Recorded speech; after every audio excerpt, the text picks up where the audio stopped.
And here we are again. Hello, hello, hello. Welcome to another painting stream.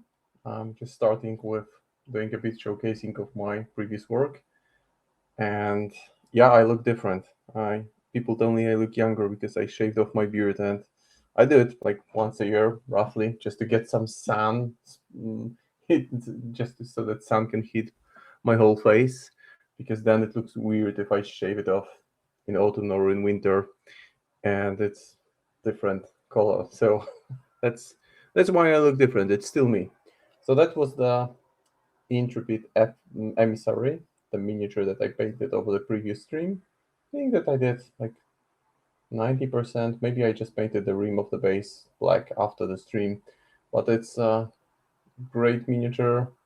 I had fun painting it. The idea was to paint it to look like white marble because it's, let's face it, it's like staple in so many crews that it's, well, thank you, glad you like it. It was a challenge. I mean, it was a challenge for me for sure, just to paint something that's irregular, that's somewhat chaotically patterned, but I enjoyed it because it was a challenge and something that I had never painted before, and I'm glad to have had this opportunity. And for today, that's the man I will be painting today or tonight. That's Gibson DeWalt. So he's the henchman from English Icon Crew. And I've just cut out this from the box so that I have it handy for reference because I will be following roughly the the colors that I have here. So some metallics on this lovely little mechanical fly. Then dark skin tone obviously will be a challenge in itself. Then the jacket, which I will try to make it look like tweed, maybe with some lines on it.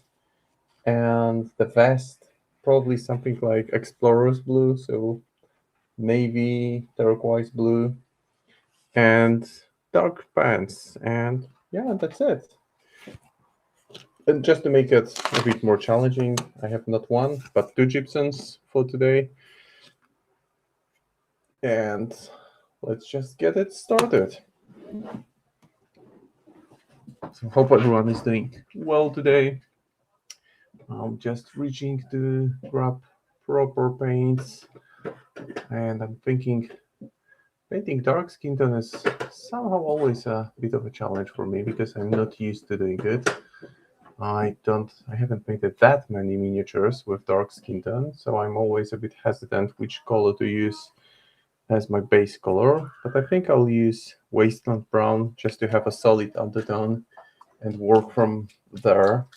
Because the thing about if I try to follow the artwork, you will see that while the skin has a very nice deep brown tone, the highlights are essentially pure white. Now, how to transition that onto a miniature will be a bit of a challenge, and he doesn't wear gloves from what I can tell. Yeah, those are just hands, no, not gloves. So that will be another fun activity. And then, of course, balance that against the tweed jacket, which will also be partly brown. So that's the plan. Hey, Kateran Lama, you summoned the little imp. Hope he stays quiet. Let me just give it a good shake.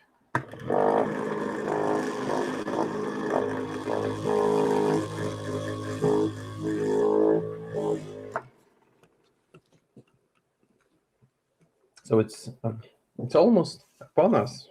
I mean, almost the Gen Con thing, right?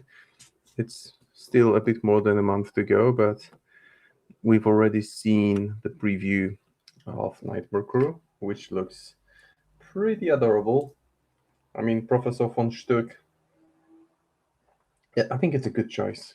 Uh, and what I love in particular about that crew is that it doesn't seem too different aesthetically from what we see across the Resurrectionist faction.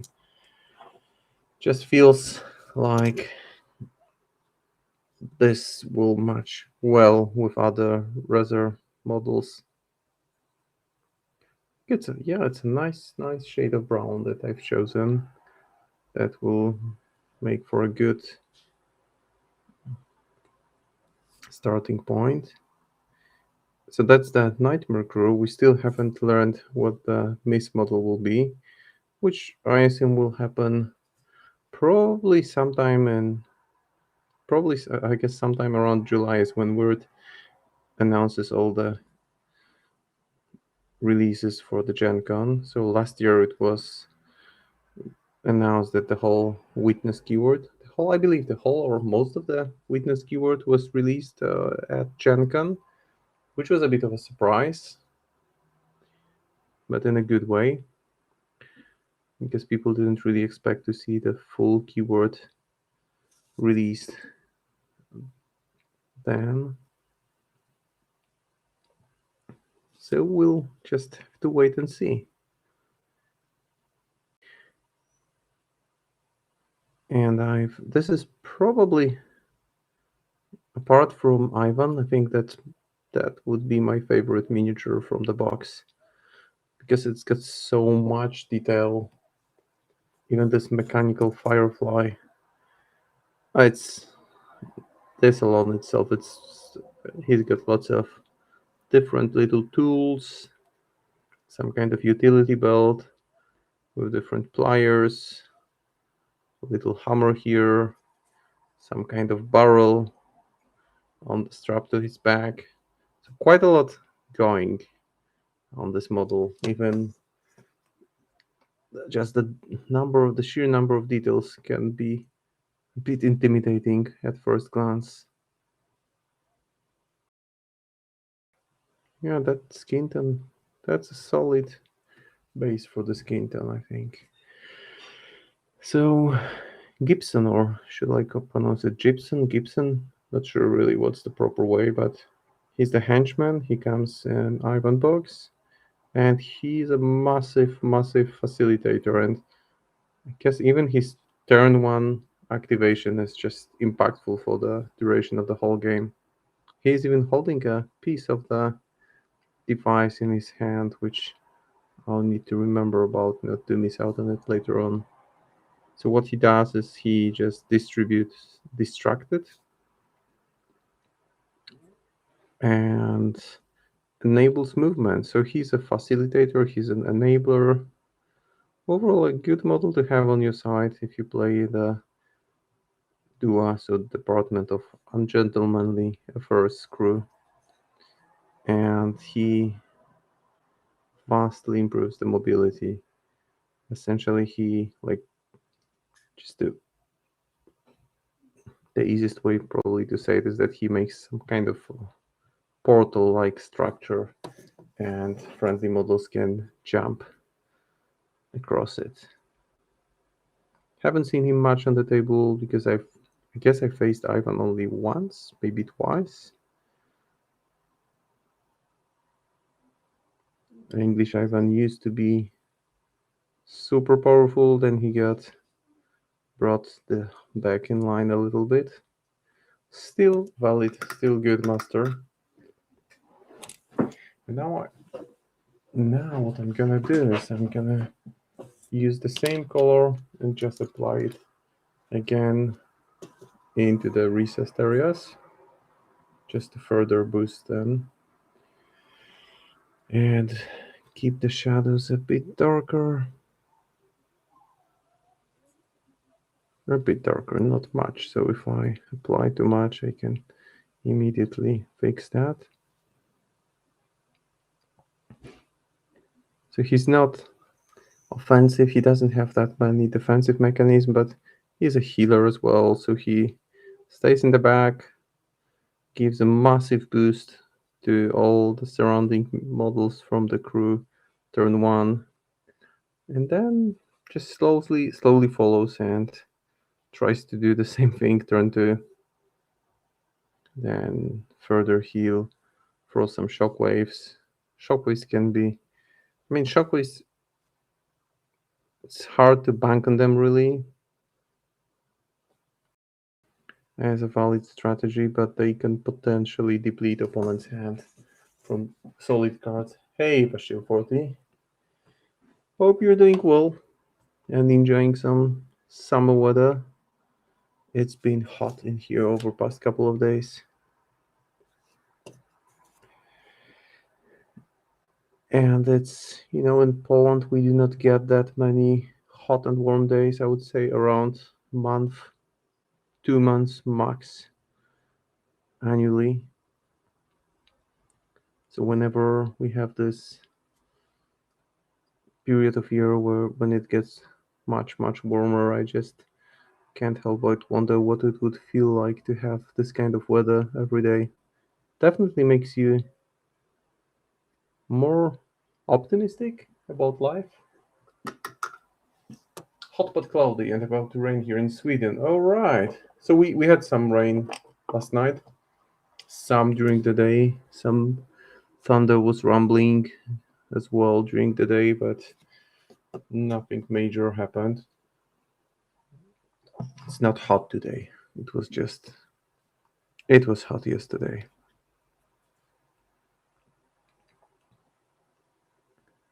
So not the optimal weather for painting when it's super hot because the paints dry so fast then. But I can't complain. I think I will, for the highlights, I will mix some Beastie Brown because it's got this nice warm shade. I didn't get that. Could you try again?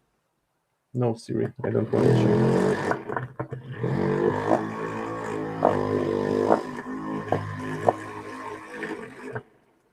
So giving it a big good shake. And then we'll just mix it with the base color and start laying some highlights. So yeah, summer is approaching. I have my holidays planned for the second half of July, so I'll have just one stream in July. But that should be, hopefully, that will be more demonic content. But we'll see. And then I hope then I will most likely be also painting something nice during Gen Con. So last year, what did I paint last year for Gen Con? Can't recall. I think, was it 2 years ago that I painted Lucius the Dishonored? Or last year? Don't really remember now, but it always feels great to paint these things as they get released and really show them to you guys. So this year I will be doing one stream over the Gen Con time as well. And that's always a super exciting and interesting time. And I'm sure that I'm not the only one. Okay, you got my first Malifaux set tomorrow. Watching this game. Hey, amazing. Yeah, it's curious to learn which set have you chosen and why. And welcome. Great to have you here. And thank you for making it to the stream and glad to see your comments coming up. So switching from one to another and just laying those quick highlights.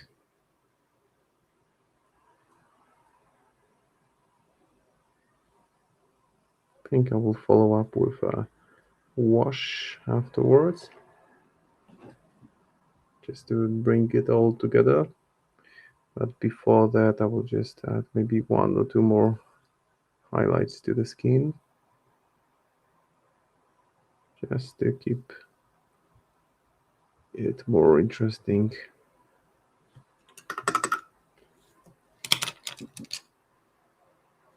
Now that's a cliffhanger.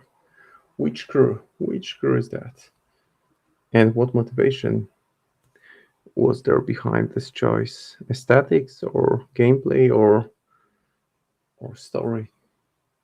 I think each is a valid choice actually. I chose my first crew based on the aesthetics purely. I just like the Death Marshals miniatures so much that I bought them without having a clue what they do. That was way back in first edition days.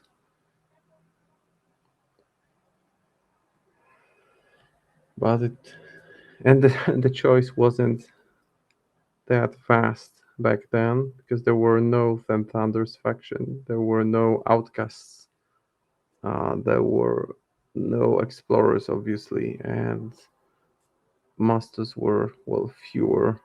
The choice was way more limited. There were around 4, 5 masters per faction back then, maybe, maybe even fewer than that.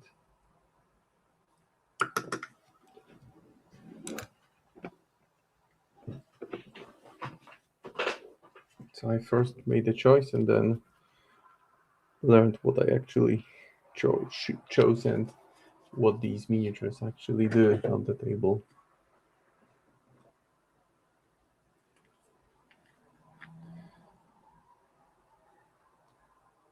And definitely a good choice.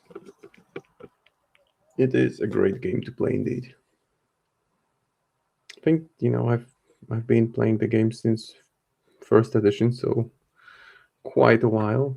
I'm not maybe the most active player. I don't play that much, but still enjoy it. And I think that to me, the key element that keeps me excited about the game is just the use of cards. Because each turn, you're excited when you draw your 6 or 7 cards, and each card that you draw from the deck brings some kind of emotion, and at the same time you don't want to show these emotions to your opponent, so it's a game within a game in itself, just a card drawing aspect. And that's just one small faction one small element of the whole thing that makes Malifaux such a good game.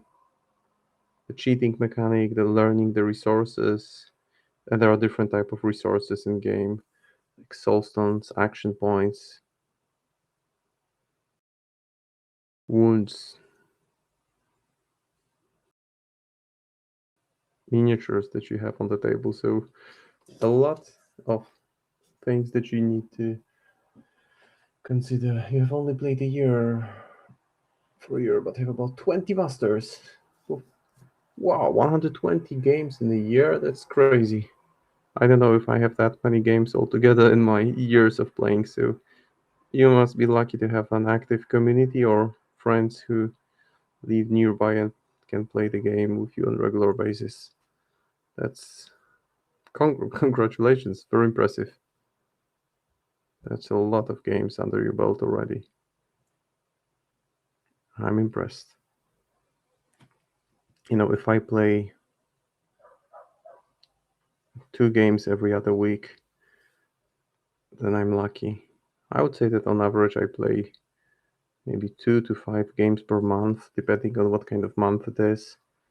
Occasionally I go to tournaments, but since I have kids at home, they are quite often sick. And last 2 tournaments I missed out on just because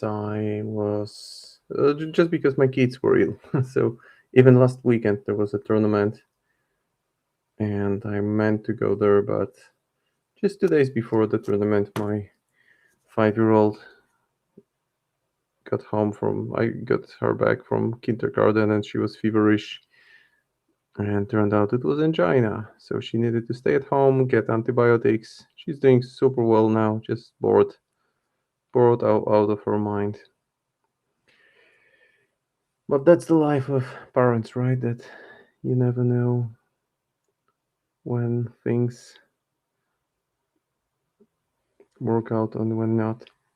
But then there is a league, Malifaux League, coming up in my local meta starting in July, and I will try to take part in it. I mean, I've registered for it, so I do plan on taking active part in it. I've been wanting to play, but there is nowhere nearby to play, so I'm going to teach myself. Yeah, that's one way. Try to find a friendly local gaming store that has Malifaux, and I'm sure that people would be happy to allow you to play using their terrain resources. Also, Vassal is another choice. It's like an online platform for playing Malifaux, which if you have no one to play around you in proximity of where you live, then Vassal allows you to just connect with people from all over the world and play a game. It's two-dimensional top view, so it's not as immersive as playing Malifaux, but it is an alternative, and you can you can use miniatures that you don't have in that game. So that's one major advantage. I live in Poland, but okay, it was a question to I am Austrian, so yeah.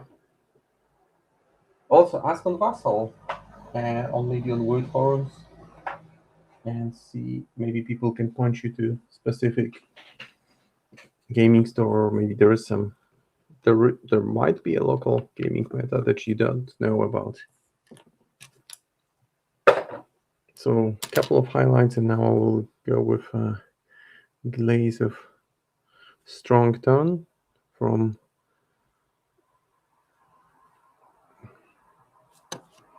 the Army Painter.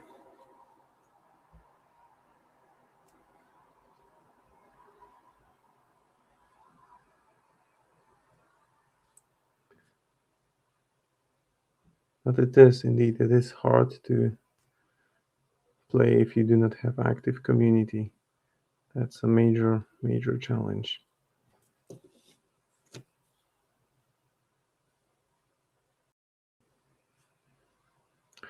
And you know, the nice thing about this miniature is that I won't have to paint eyes, which can sometimes be a tricky element to paint, because eye is not visible in the concept art, in the artwork, so I'm not going to paint it when it's not here. His eye is closed. North Carolina and the US. So I would say that the first place I would ask on a word place. So go to a word place on Facebook and just introduce yourself that you're a player from North Carolina. Okay, and the same, ask about Pennsylvania. And you know, if there are people who play there, they will reach out to you, or if there are people who know people who play there, then they will also help you out. So I would say word place and then just take it from there. So I'm going now with green black just to paint the hair. So 2 weeks, So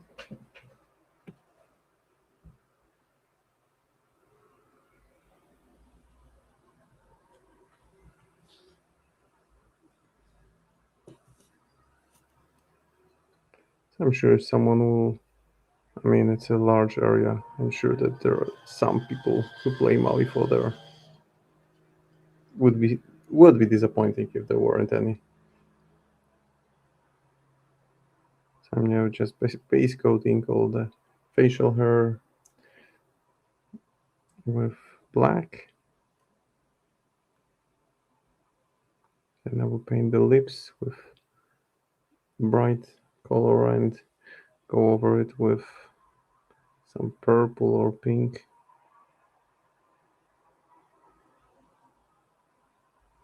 And he's also wearing some kind of steampunk version of eye patch with special glass, probably a magnifying glass, given that he's a techie guy in the crew.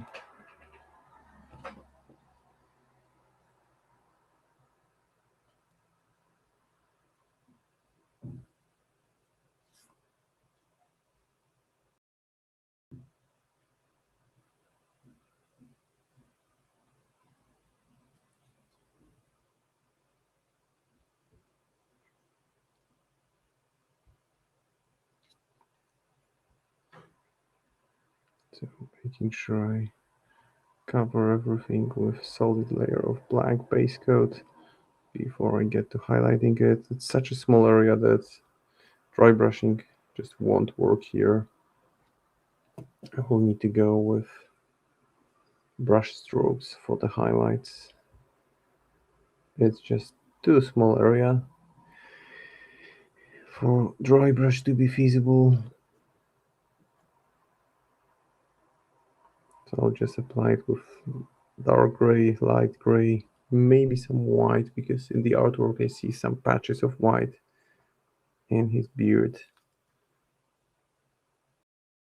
which kind of indicates that he's at least a middle-aged man.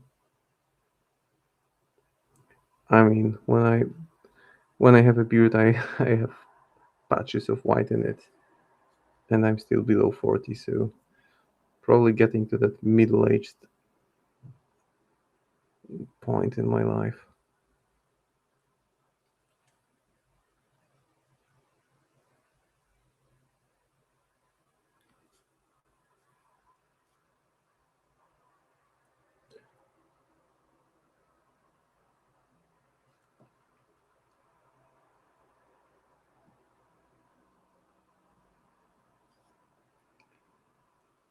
See, so I'm sure that there will be people there to play fall with you.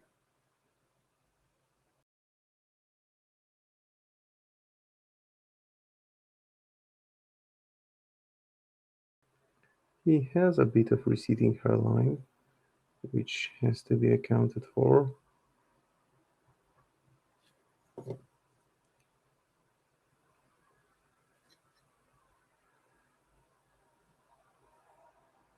I think the headgear, it's partly metallic, partly leather. So this magnifying glass will be base coated black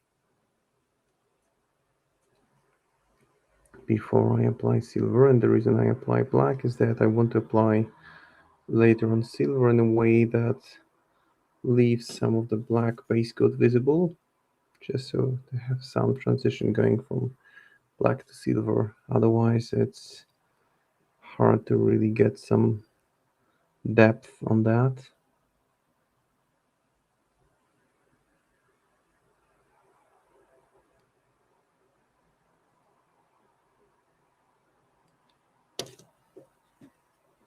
Vacation, the crew for games. I already have one set up. All right. So which crew is that? And generally revealing a crew before you play a game is,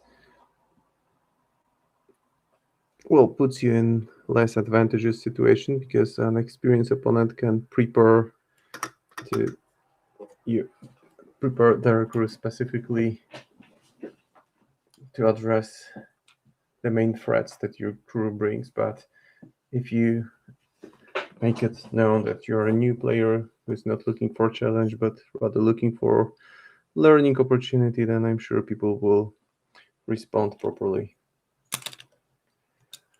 Oh, Misaki 1. That's a very good choice for a first crew, because it's a strong master, quite versatile. She can do a lot, and she is easy to master the core abilities. She's not too complex, but she can be very flexible and mobile, killy. She can do a lot. We have one player in our local meta who has been a Misaki player since the very beginning of second edition, and he is good with her. Generally, the thing about Temptantos is that they are full of surprises and specific tech, and you can get a mean surprise if you play against them, like having archers steal you key model from large distance. So the skin is base coated, and now I think I will do the shirt next. So that's what I'm gonna do.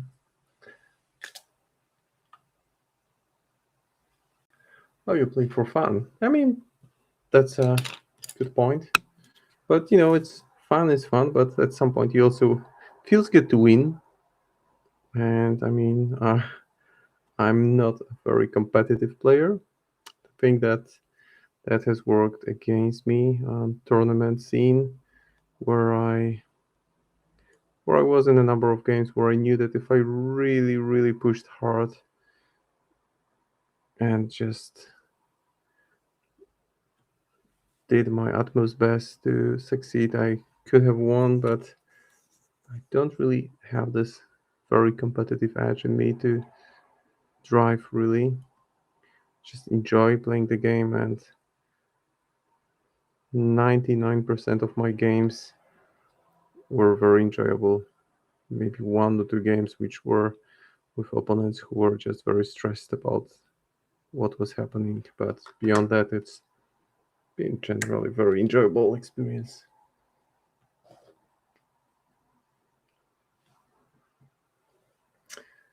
Hey, thank you for that. That's great, great, and you do a great job with that. Now let's continue working on the beard. So I'll just take dark gray and start putting some highlights, some strands of hair, just keeping it simple.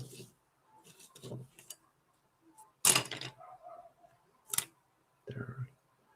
So a thin brush, twirl it. So what I do is I thin down the paint, I just dip it in water, make sure it's moist, and then when there is an excess of paint, I just put it on a piece of paper and just make sure that I have a good tip, and I just start highlights, and in this case, like just thin vertical lines to kind of imitate the hairline and the hair texture, in this case facial hair.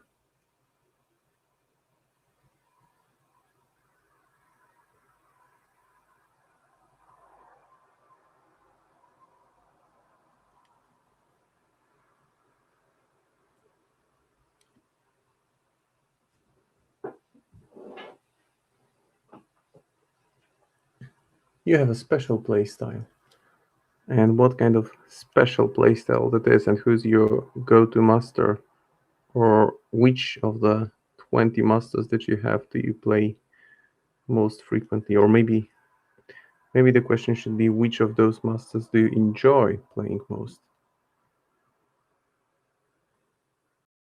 or maybe which of those masters do your opponents enjoy playing against the least. I lose often, but when I win, I do it beautiful. All right, that's a way to go. You know,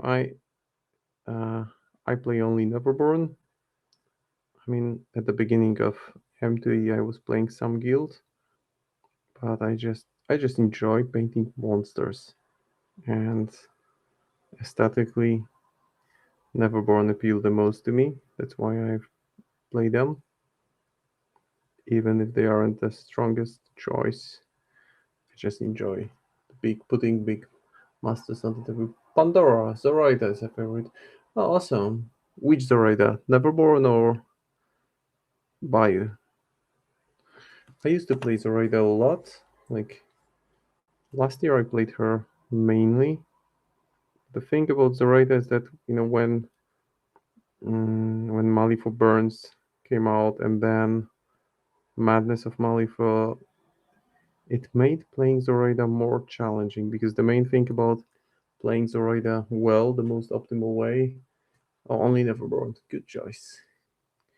Uh, the main thing about playing Zoraida well is that in order to really make the most out of it, you need to know your opponent's crew quite well. So you need to know the triggers, you need to know the willpower value, and another thing that's challenging about playing Zoraida is, I think, the analysis paralysis, because You have so many options, and Zoraida's activations can be hugely impactful. But the main challenge I see with Zoraida is that if you typically, what I've been trying to do is to have one very impactful turn one activation and use an opponent's beater to like kill a scheme runner or a totem or do something along these lines, using the first mate or a sailor to channel the obey through that model from safe distance and from stealth. And if that doesn't work out, then you're in trouble. Feels like an uphill battle. If her initial obey doesn't work, then it feels like you need to really, really stretch to make things work.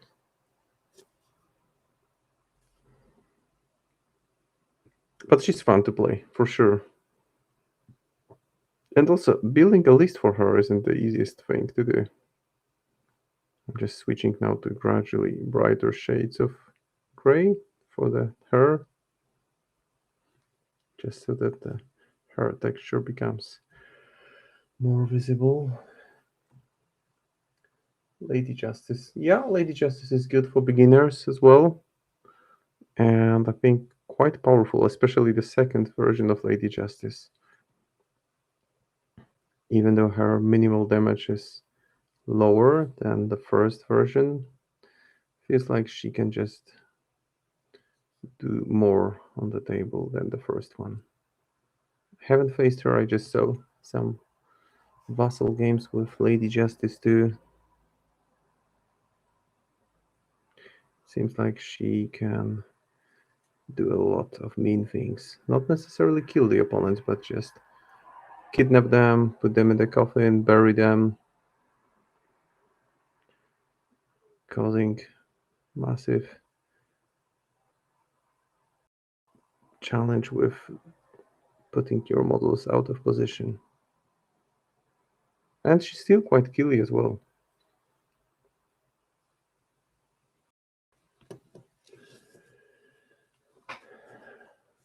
Yeah, back in the days when Symbols of Authority was still one of the core strategies, she was probably Guild's best model to do that strategy with her leap. So that was maybe not the most obvious use for a master that's a melee-oriented beater, but she did that quite efficiently.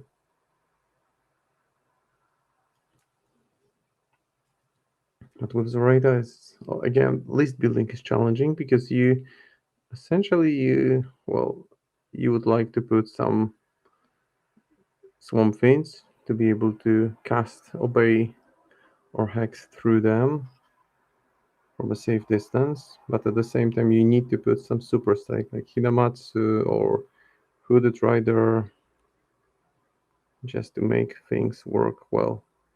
And those are expensive models, and you really scramble to put a list together. At least that's been my experience. At some point, I'm just not sure what to put in to make things work well. I'll go for pure white now. Yeah, second version definitely has more synergy. I did play a few games with her, and I think she's quite flexible with the ability to summon effigies. She can just use it to facilitate mobility, survivability, or scheming potential, or killing potential even, right? She can be deceptively killy. Like, I had one game against a very good player in which I surprised him by killing off, what's the name of the henchman of Garrus? The guy with the flaming sword. Just killed him in one activation before he was able to do anything, because you can use the trigger for removing scheme marker to force another model to activate, another meaningful opponent model, like totem or things that won't have impact. Elijah Borgman, is this the name? or Elijah Borgman. I haven't put Vasilisa yet. I have her painted, but I haven't put her on the table yet. I need to do it one day. And you can just activate that model. You can activate Carrion Effigy, use his attack action to trigger the no heal condition on the key model that you want out of the game, and then hit him with a beater. So like charge him or fire at him with McTavish, or use focused first mate, who's a very good beater when he needs to be a good beater. So there are options for sure, and there isn't much the opponent can do. So if you manage to do that, then you're in a pretty favorable position to remove at least that model from the game.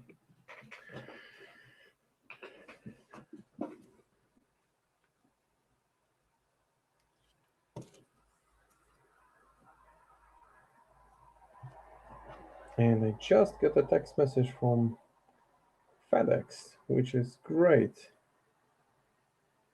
because they predict that the parcel will be delivered on the 5th of June, which is, let me look at the calendar, which is what day of the week? It's Wednesday. Perfect. So that means that for my next stream, I will probably have something new for you guys, because my next stream is June 11th. So that gives me ample time to assemble it and prepare it for painting, which is great.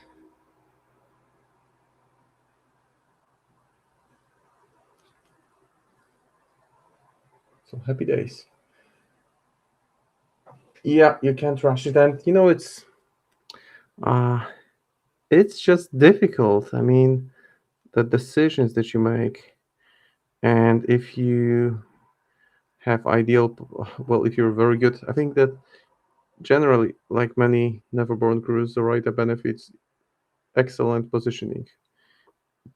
So if you position your models in a way like have bad juju engaged with an enemy, cast hacks through that, putting injured an enemy, and then using coordinated attack off of a trigger, so then you can really bring significant amount of health, or completely bring a model down in a matter of one activation, because not much can withstand 6 attacks. Or Hinamatsu, who turns into a blender mode.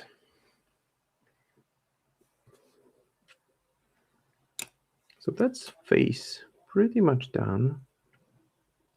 Well, just the lips now. For lips, I will use some shade of purple or pink. And you can be bold with painting lips. You can use, blender mode. That's what she does. She can have so many attacks. Let's face it, she can have 6 attacks just by herself, right? That's it. Then she can have 4 more from Zoraida. So she can have up to 10 attacks. So even if her damage spread isn't that impressive, and then having the opportunity, no, she cannot put trigger on the second attack. So she can have 6, 7, 8, 9, right? 9 attacks. It's still a lot. She can melt a model. Flurry. Yes, flurry. So if you activate Zoraida, and then Hinamatsu is hard to take down because of armor, because of armor 2, ability to use soul stones. Hard to really bring her down. Alright, so that's face down on this guy.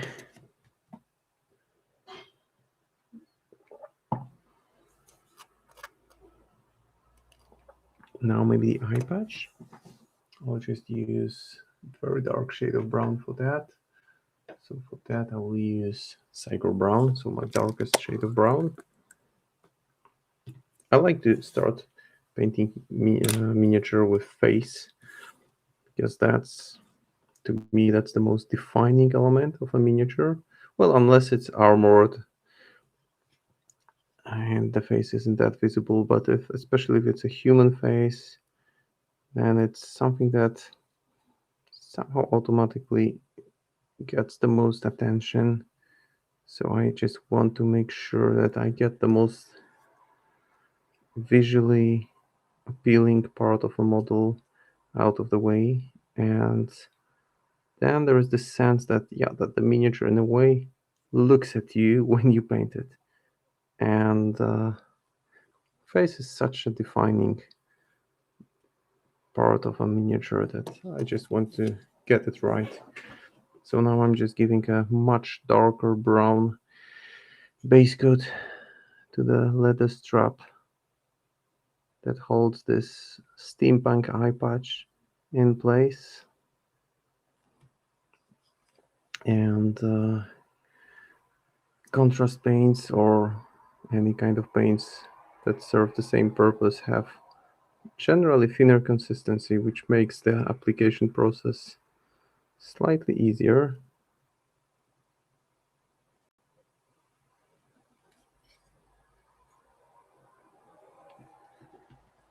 If you get her close late in the turn and have Basilisk and the crew, your enemy gets 1 damage and gets staggered. Yeah, that's true.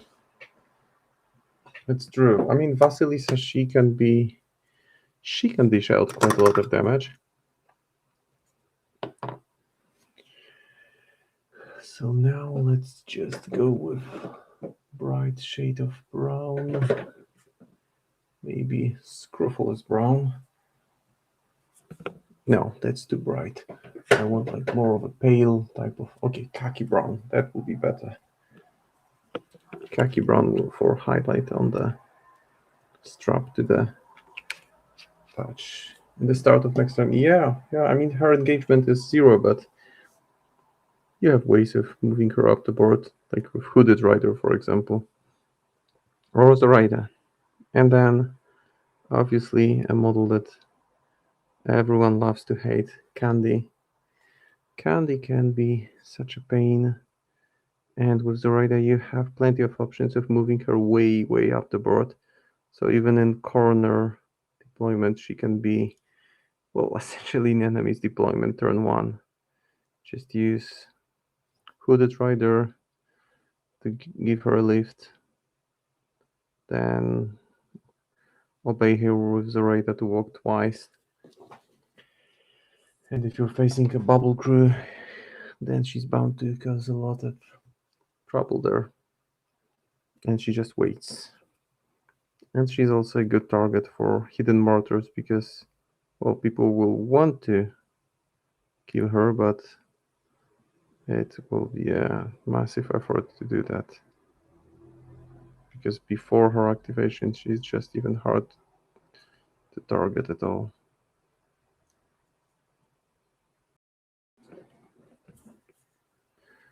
Maybe one more very light touch up on the leather part with off-white. Candy's love. Yeah, your friends have good taste. Everyone who's played against her hates her. If I see her on the table, I just do my utmost best to get her get her off of it. I've had good luck in. I didn't get that. Could you try? No, I don't want Siri. I've had some good luck with removing her with Titan because she can put positives to her attacks, and Candy died with on straight value. So now with this highlight, I need to be really, really delicate just to make sure that the previous layer is partially visible.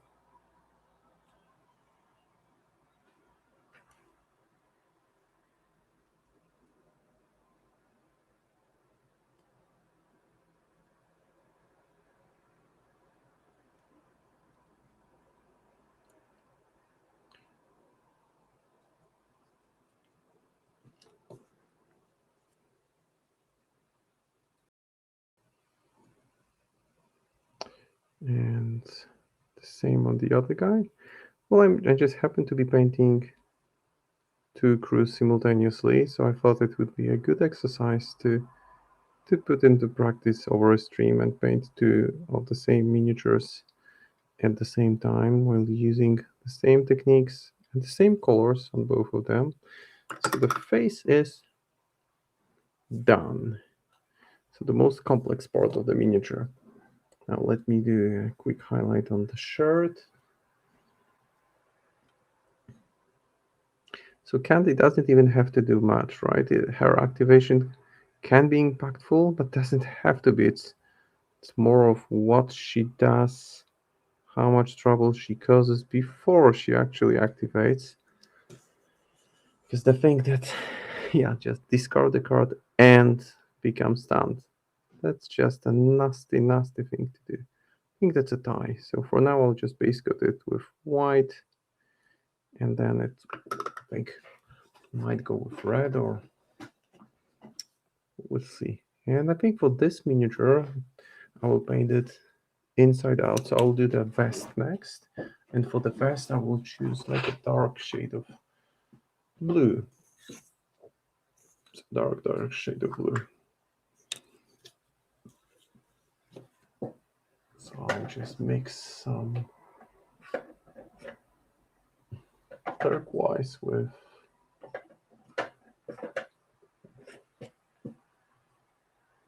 stone blue, maybe. Yeah, that's the mix that I'm going to use.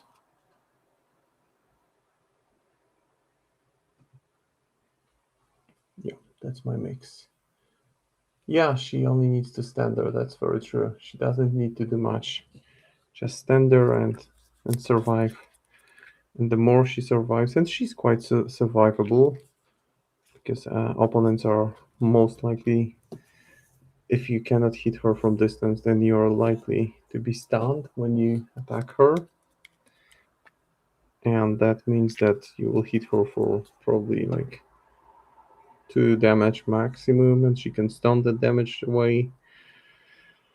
So that's why Titania is good against her, because Titania can generate some focused attack, especially with a focused attack.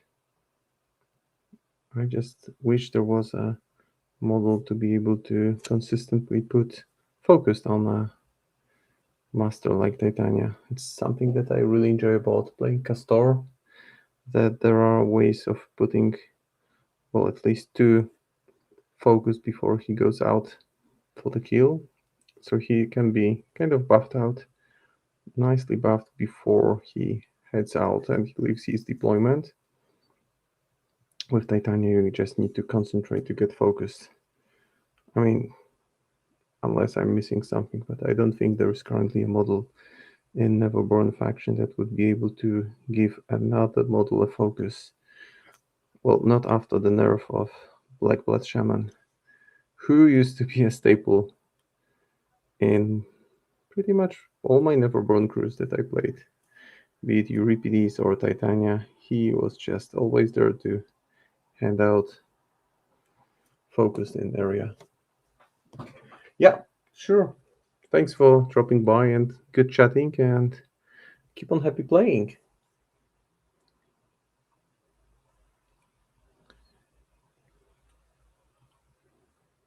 Always nice to chat to other word people, so fans of the game, fans of the hobby, and even nicer if they are fellow Neverborn players. And that's another thing, the community, that's something really unique. That's somehow Malifaux tends to bring really cool people together. Yeah, have a great evening too. So now I'll further boost it with more intense blue using Thalassa blue, which is way more intense, and when mixed with this turquoise will be somehow more enhanced. and more visually appealing. I will still highlight the shirt with pure white. Sounds like it's beginning to rain again, which isn't the worst thing to do when you're at home and enjoying painting a lovely miniature. Yeah, that blue really works well. Now, the thing that I like about contrast is that their base use application for quickly getting solid result is valid, and I think it first and foremost, it allows many people who are inhibited by the perspective of painting a 3D miniature. It allows them to just overcome this inhibition and actually paint the model. But once you get beyond that, you see a lot of potential for just using it for more advanced techniques and like mixing different shades of express color blue or contrast blue on the miniature itself can yield some really, really interesting results.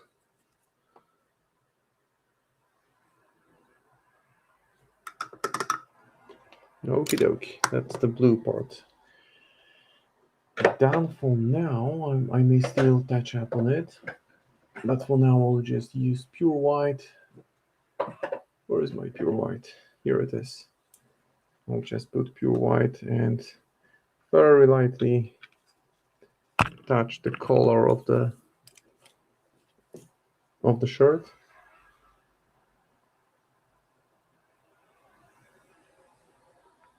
You don't really need to do much.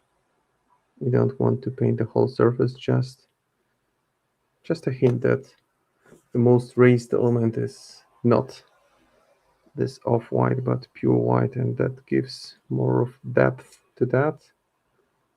And while I'm at it, I think I will as well fix that element which absorbed some of the blue so that they are back to base coat color.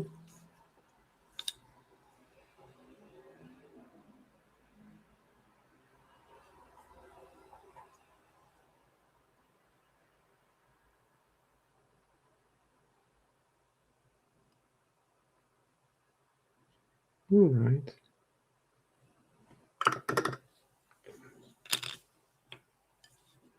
So that's him after 1 hour. I mean, 2 Gibsons, which doesn't seem like much, but it's a lot of work in here. So the face was quite time consuming, and I'm going to continue now, and I think I will continue with the jacket. Try to make it look like tweed, but the challenging thing is that I think I will need to go more towards the greenish scope on that, so brownish but greenish shade, because otherwise that will just that it will interfere with the skin color, and I don't want the skin color to look like the color of the jacket. And also I think the cuffs of the shirt are partially visible, so I will need to go over them. But I will first paint the jacket. And for the jacket, I think I will go with which shade of brown to choose here. That's a tricky question. I think I want some kind of light brown, which isn't too harsh. No, we'll see how dwarf skin works. Maybe not the most obvious choice, but let's see how it turns out. I can paint some part of it, just side maybe.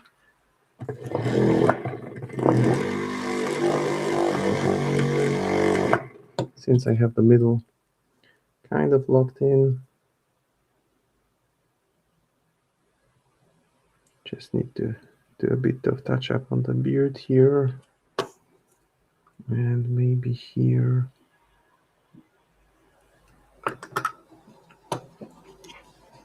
All right, let's see how this can work.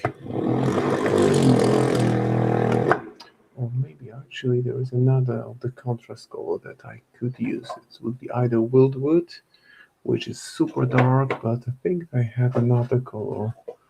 See, I'm not that kind of organized when it comes to having a firm idea for the colors. I prefer to be more spontaneous. So I think I'll use Garaghax Sewer. So a pretty dark shade of brown, but still different shade of brown than what I have on other elements. And one way of making sure that the color works is just to paint like the interior side of the cloak of the jacket that he's wearing. And yeah, it is indeed quite dark. Let me just take it out from my professional miniature holder. The pants will be black, so pants will be quick and easy paint job, but for the jacket, I think I need to thin it down. But for the interior part, it makes sense to keep it darker, so I'll use it straight out of the pot.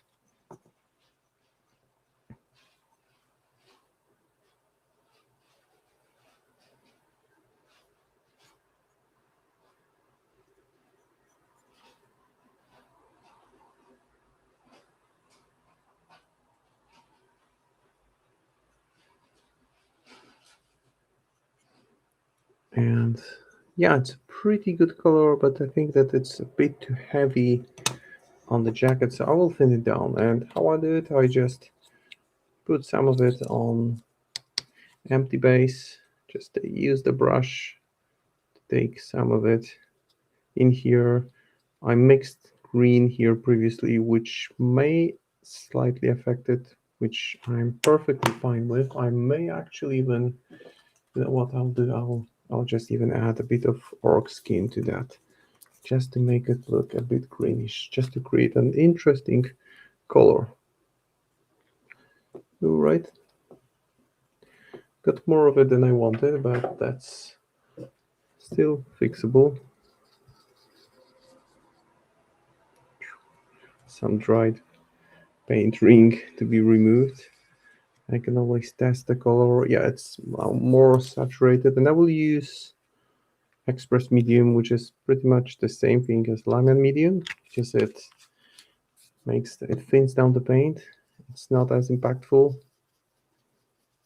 on the miniature straight away. It's thinned down, but it doesn't lose the opacity. The opacity is still there, so the covering properties are still pretty good, while the paint is much thinned down. So you can actually see this is out of the box, and this is after my mixing, so you can even see that the white shows through a little bit. So let's just put it on the miniature, and yeah, that's the kind of effect that I was looking for. So some kind of more transparent brown, and I will paint over the cuffs of the shirt as well, because I can easily get back to them with pure white later on.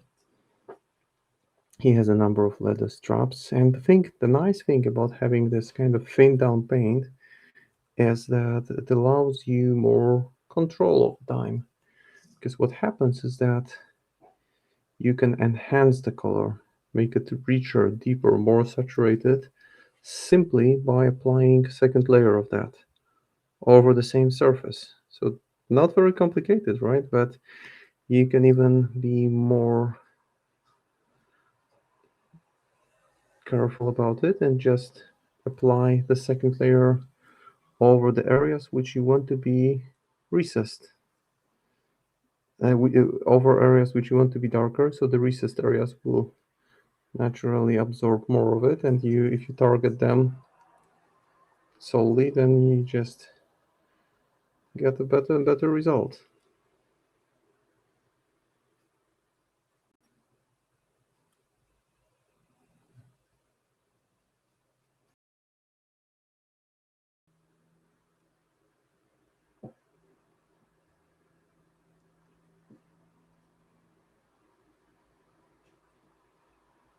It looks a bit messy, but once it dries, it will get more muted look. And I can always tweak it to become more brown or more green. That's the advantage of having a pretty bright base coat, because that gives you a lot of flexibility over the next steps that you will be taking.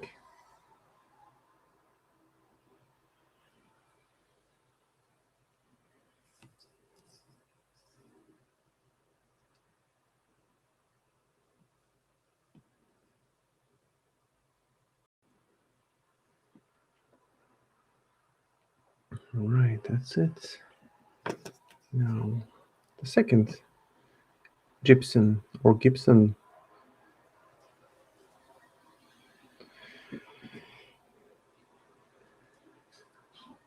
There's plenty of time left in the stream, about 2 hours to go, and I think I'll be able to paint, if not all of it, then most of it.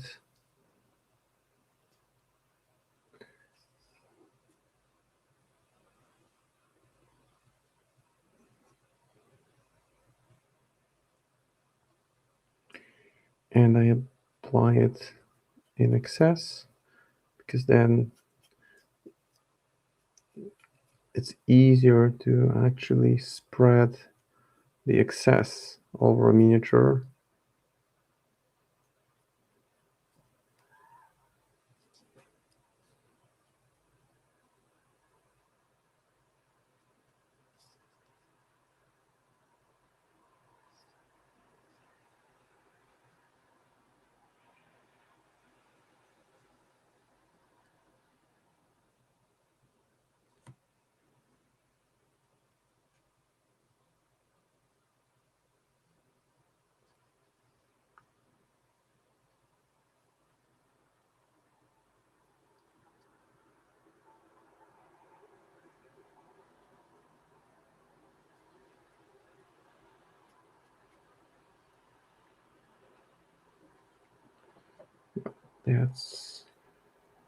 That's pretty much it for this part. Now I need to allow it to dry.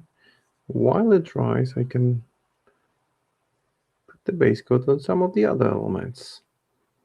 So I think what I'll do next is I will just put brown base coat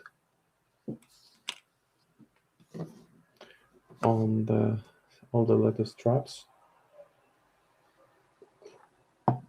And for brown, for brown leather, I have my brown leather straps. I have my main favorite, which has consistently been Coral Fur,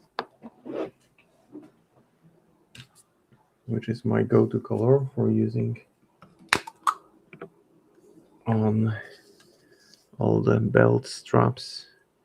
And the kind of utility belt that he's holding, I guess that's the proper term. So he's a guy who can fix things or hit them with a hammer. No, he doesn't really do that, I don't think so. He's an intellectual.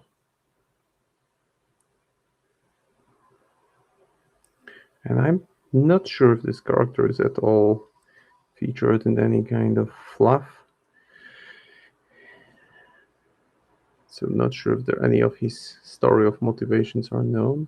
He's just like a scientist. I mean, to me, he seems like I'm not defective dice, so I'm just theory crafting here.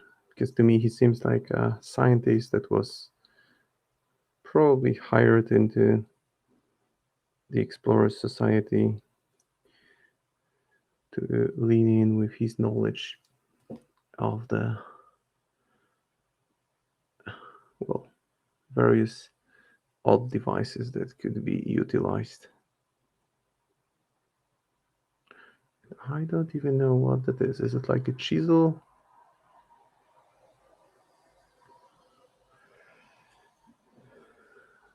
I'll have a quick peek at the box art word.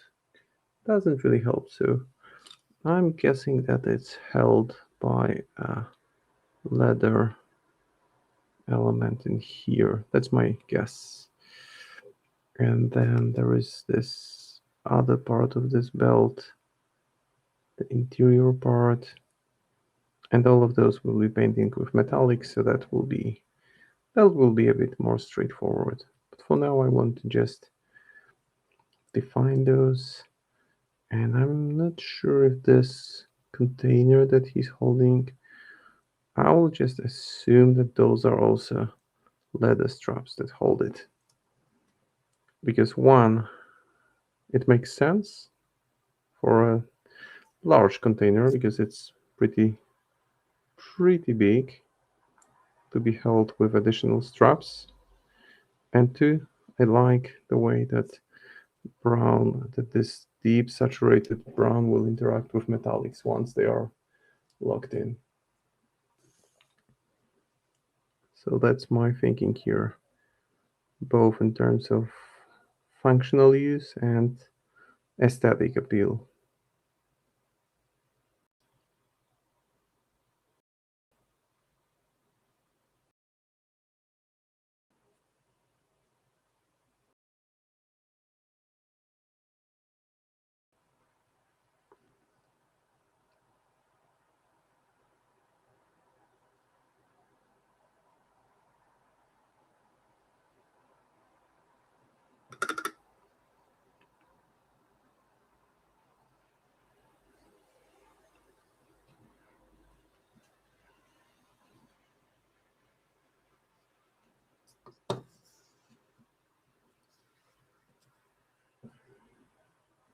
The same on the second Gibson. When once I get into this rhythm, I'm quite fast with landing my brush strokes, but uh, that's probably the main reason I try to paint two miniatures over one stream, at least two miniatures or one larger. I think for my next stream, I will paint two miniatures. If everything goes well and if I receive parcel with new stuff. So that most likely will be two miniatures, two absolutely stunning miniatures, or one very nice miniature. And if I don't get the parcel ahead of next week's stream, then I can still have some options. And you see what I'm doing now is I'm just making sure that a bit more brown collects around the front so that it creates this natural shaded area in the middle of this leather socket, because that's like hobby cheating, because it creates this nice gradient that you have deep dark brown in the midsection and then slightly weathered worn brown towards the edges. So that's one way of going about it, which is fairly uncomplicated.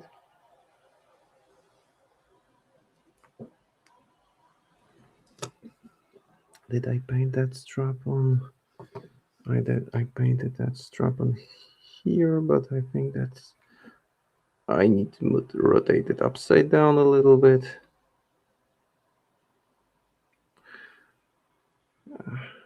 I get to admit, I really enjoy painting this model. Quite complex, a lot of things going. And again, a bit of a challenge. Maybe not as much of a challenge as painting white marble texture on the miniature the size of Intrepid Emissary, but still a challenge.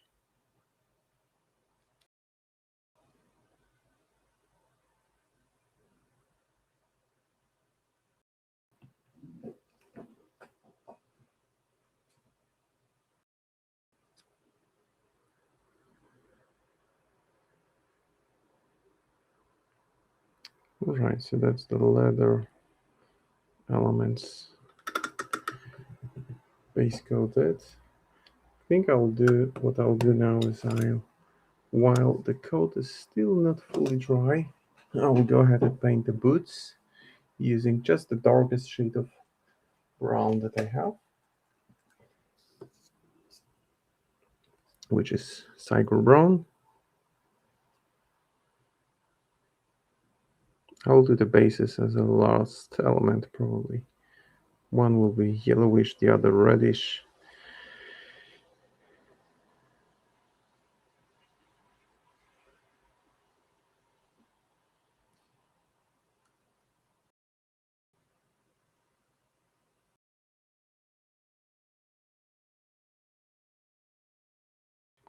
So let's,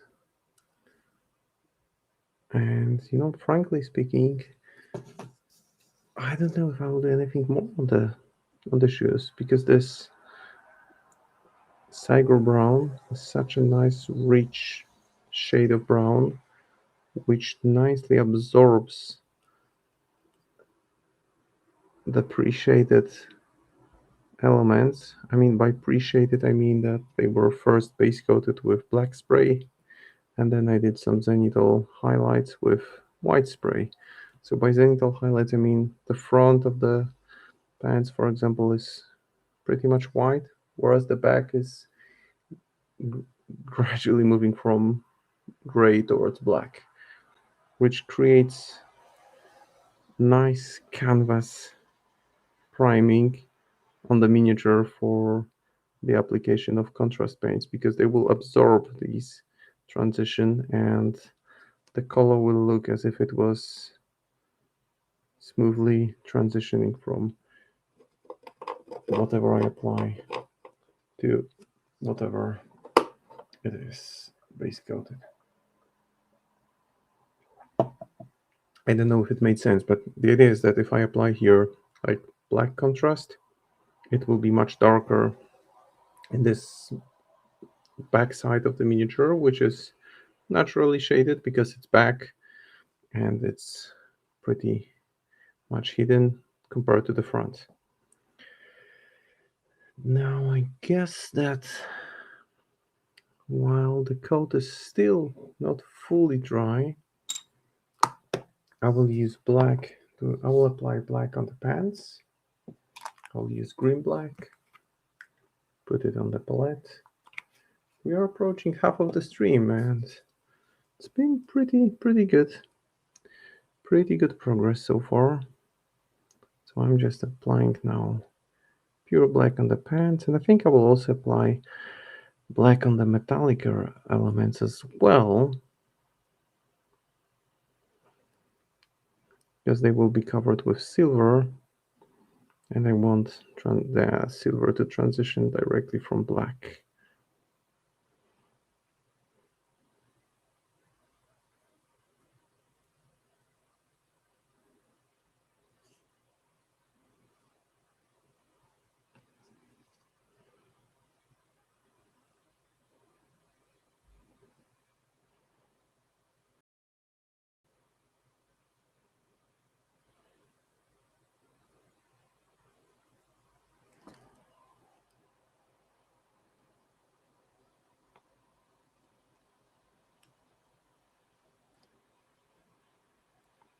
See that that's already happening, because the front part looks already more gray than black, whereas the back part of the pants looks much darker.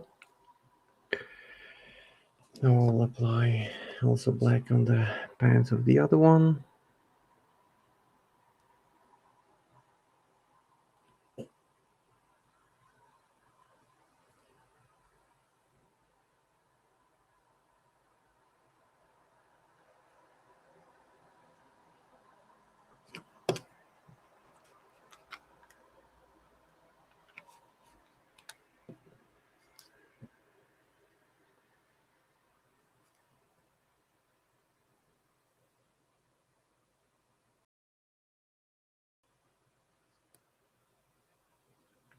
So more towards the back, making sure I reach all the recessed elements. And half of the stream is almost upon us. I expect that in about 10-15 minutes I will have all the main elements on this miniature base coated.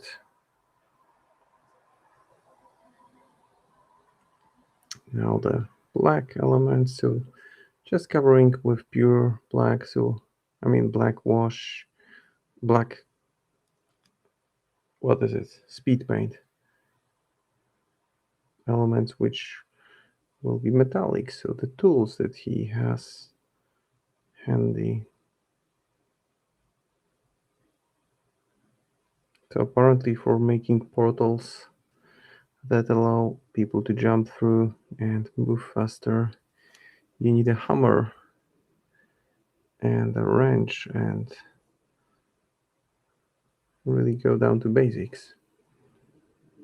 But it is a complex universe, the world of Malifaux.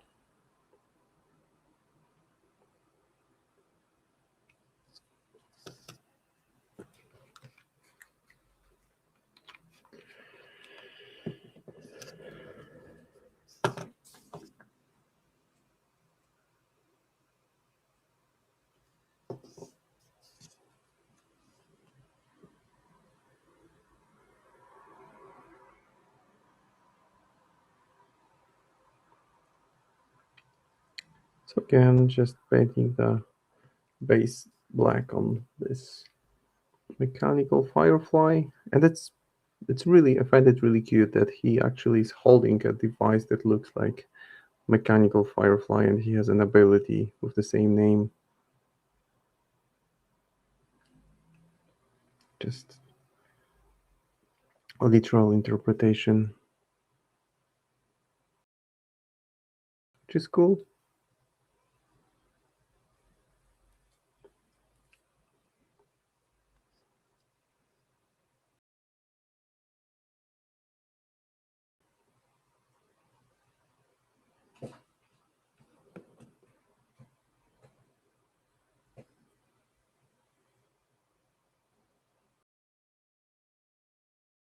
And he's holding a piece of that device in his right hand.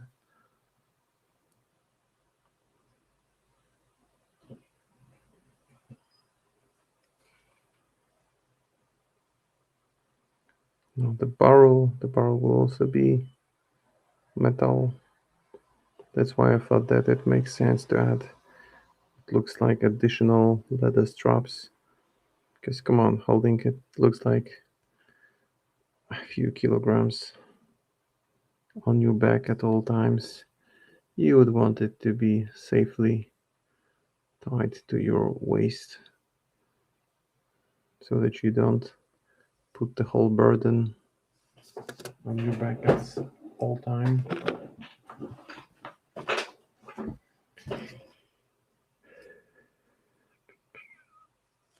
And might as well pinpoint those buttons.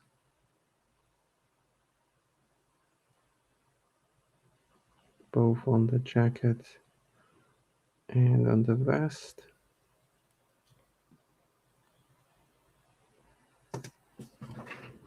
And the same with the other guy. Well, on the other Gibson. So not really the other guy, but the other Gibson. Let me just make sure that I covered. I think that there's still a bit of metallic element in between here and maybe as well here. Just want to make sure I get them all base coated with black.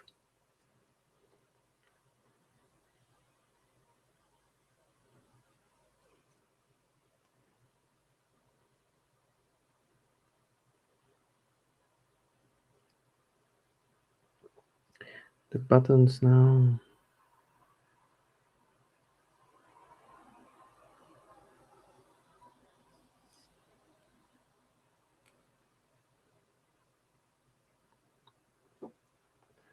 I got to admit, I'm really very curious to see what Word comes up with for the major Gen Con releases. And by major releases, I mean book. Is there a book coming up?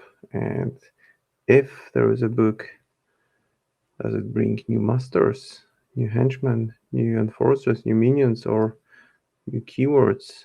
I mean, what does it bring? because it feels like the number of models in the game is so vast that it's hard to really keep track of everything happening, and you can often and easily be surprised by an opponent bringing something new. We still also haven't seen an errata this year, so that could be also impactful. I think that the erratas historically tended to be around early or late spring, which might mean that no errata is coming this year, or maybe it will be a summer or fall or winter errata. Because the thing is that the main challenge, and I appreciate the challenge, I recognize it, is that if you have such a large game, that regardless of how many beta testers or how many active game designers you have, it's just next to impossible to test everything against everything. So yes, you can identify elements which seem too powerful from design standpoint in general terms, but then there are so many small and large interactions between models that at some point you just have to kind of make a risk that that this is as ready as it is and release it. Hey, thanks a lot. Thanks a lot. I would say we are halfway through, because parts, I would say the face is done. But apart from the face, it's roughly all base coat stage for the time being. And I think I might still, do I paint the eye? Yeah, I think I will paint one eye. The left eye. Guess it's one eye. Just one eye. So it's what can possibly go wrong? I think one eye makes sense, even if it's in the artwork, it looks like it's not open, but I think he will look more interesting if I paint an eye.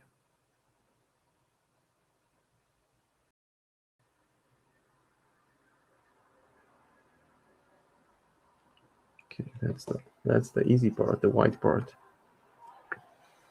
I mean, looks easy, but guys, trust me, painting eyes isn't easy on such small scale. And I've painted dozens of them, but I always feel like there is a certain degree of risk that it just won't look great. Now the pupil, let's do this one first. Like when Archer releases an arrow, they typically release it between the breaths. That's how I treat painting the eyes.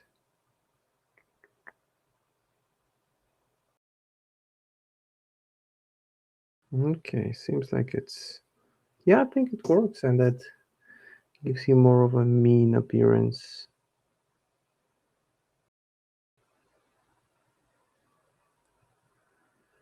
I think this one turned out a bit too big, which is nothing that can't be fixed. So I'll just reapply white, wait for it to dry. This one looks good, and the other one needs a bit more precision. And it is precision work, let's not kid ourselves. It's not easy for sure.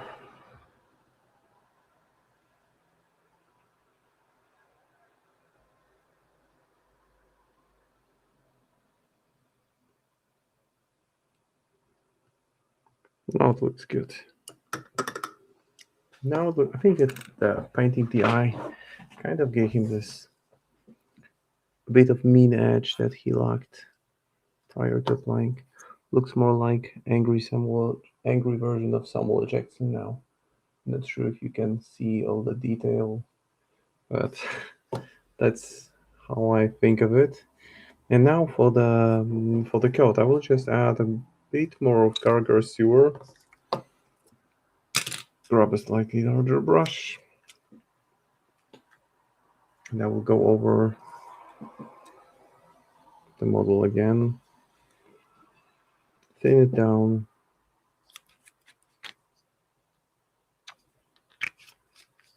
maybe even add a bit more of paint. All right, seems like it could work. Maybe a bit more of Lamian medium or express medium, just to keep the flow better.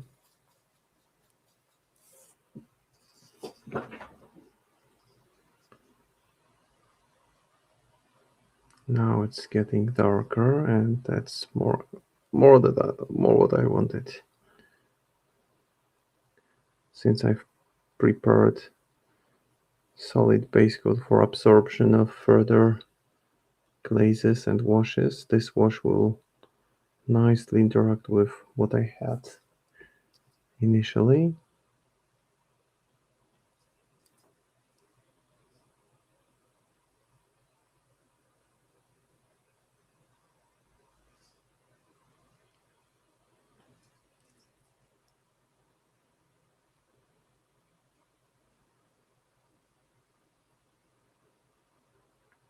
I think I can still try to, once it dries, try to saturate it slightly with a bit of green.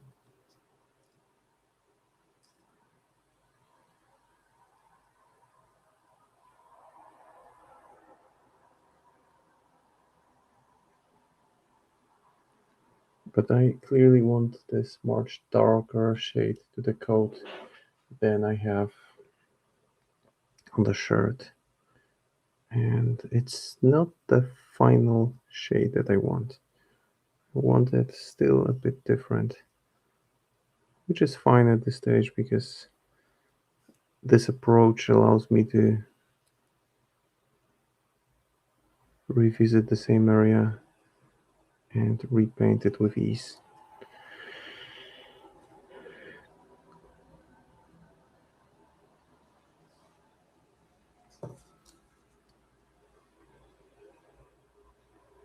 So the same on the other Gibson.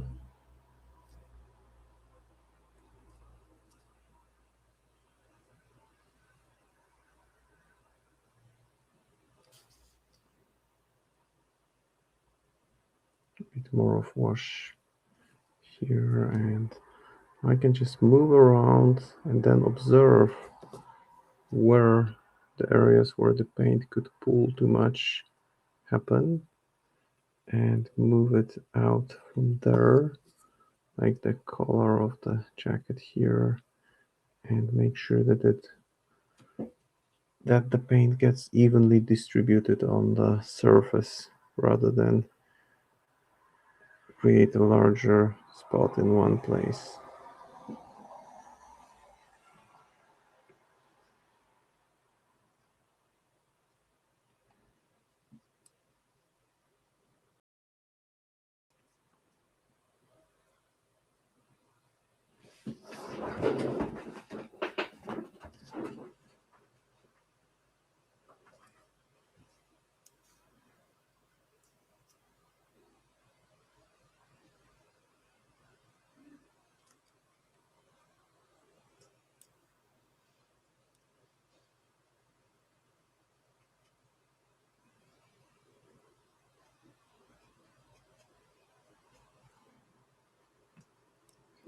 And the coat as well on the back.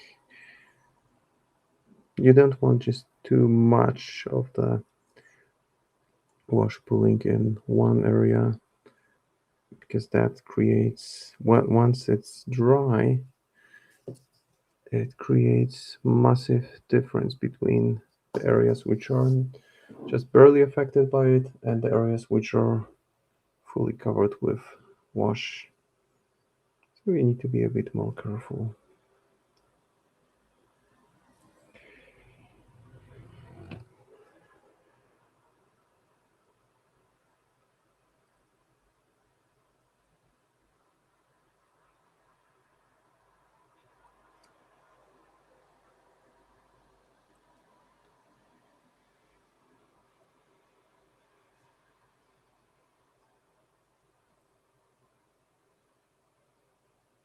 Also, sometimes some air bubbles can form and you don't want them to dry. You want to move them to the recessed area so that they kind of disappear.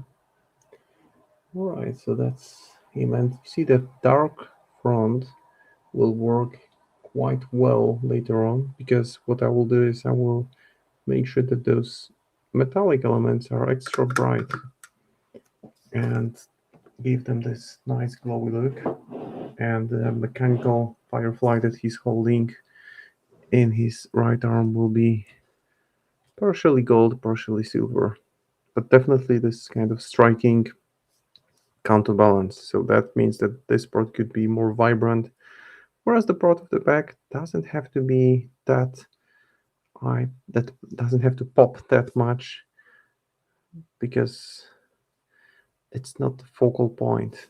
I mean, I'm not cutting corners here by any means. It's just being practical about planning next steps. All right, so we've gotten through the midpoint of the stream, and I feel quite good with the progress at this point. And while the code continues to dry, I can now repick those cuffs of the shirt, because they kind of disappeared and all of that. And I want them a bit brighter.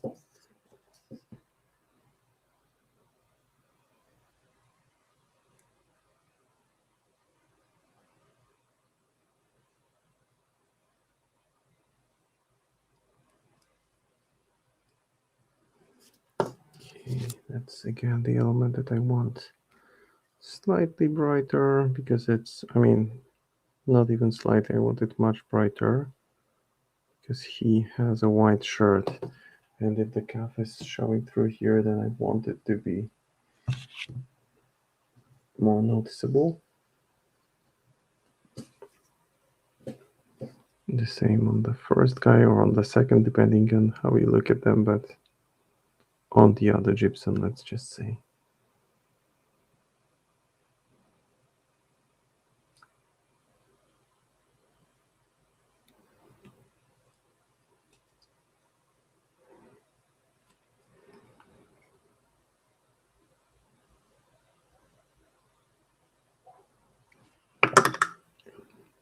If it's too much, then you can just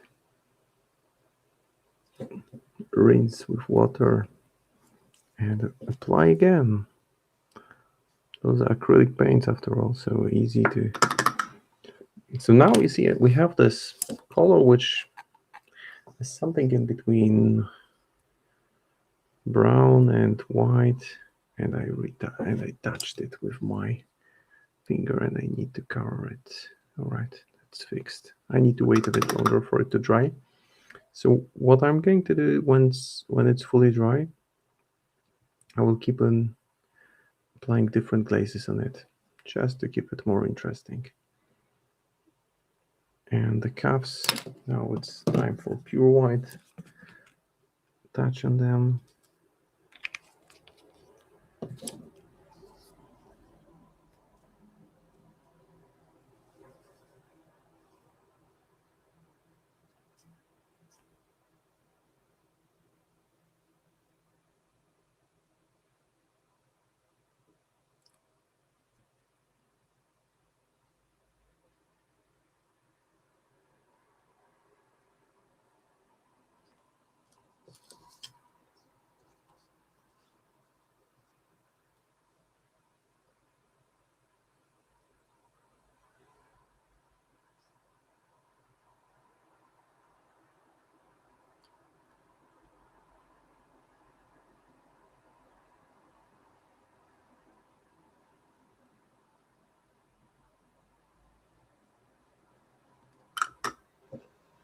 And I will also make sure to kind of draw a line between the cuffs and the hand, just to lock them in better. I think also there is the part that I missed on the jacket. That's why I may sound like a broken record, but it's a very good idea to turn the miniature upside down every now and then and look at things from different perspective. Look at the miniature from different angle.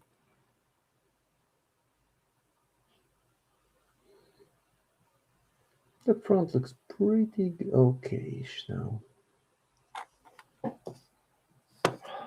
Important to stretch your back every now and then. And we can continue.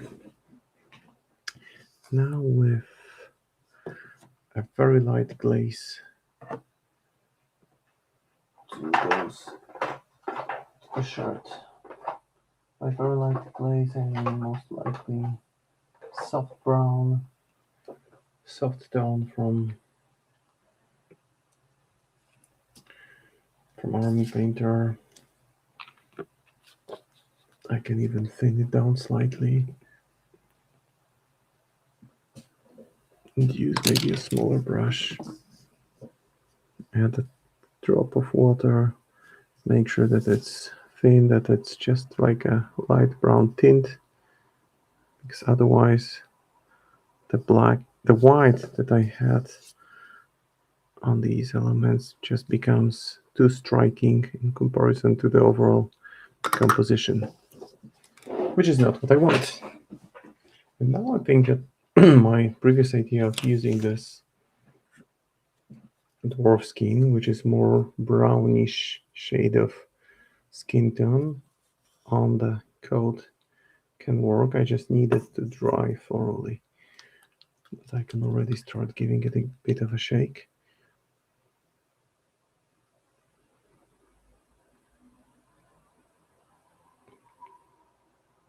I just don't want to hurry. I want to make sure that it's fully dry. And it's not fully dry because the medium that I added to it caused it to dry a bit slower, but I will give it a shake anyway.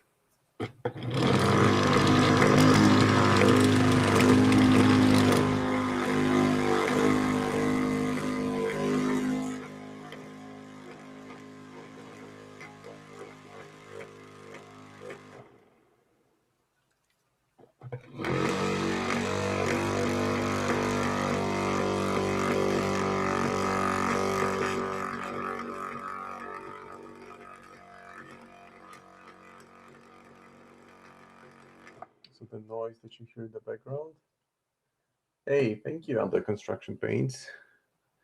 Appreciate your comment. The noise that you heard in the background was my vortex shaker, and I've said it before, I will say it again. The streams are mainly here for people to learn from one another and share their best tips and tricks. And that's one thing I learned from Dag Bowman, a fellow word painter. He uses this device, and that encouraged me to get one for myself. Really nice thing to have. I think beauticians use it a lot in their offices, in their beauty parlors, however it's called, but they use it for shaking the paint that they use for painting the nails, because that makes it much easier for the paint to work properly when the pigment is mixed well. So now that's a bit of it's a skin tone, but it's more of brownish tone. It's dwarf skin from Vallejo Express Color. I'm going to use it to tint what I have on the jacket. And I want to make sure, yeah, you see, so the reason I'm applying it in successive layers is that it creates a more interesting, deeper look, like this old worn jacket.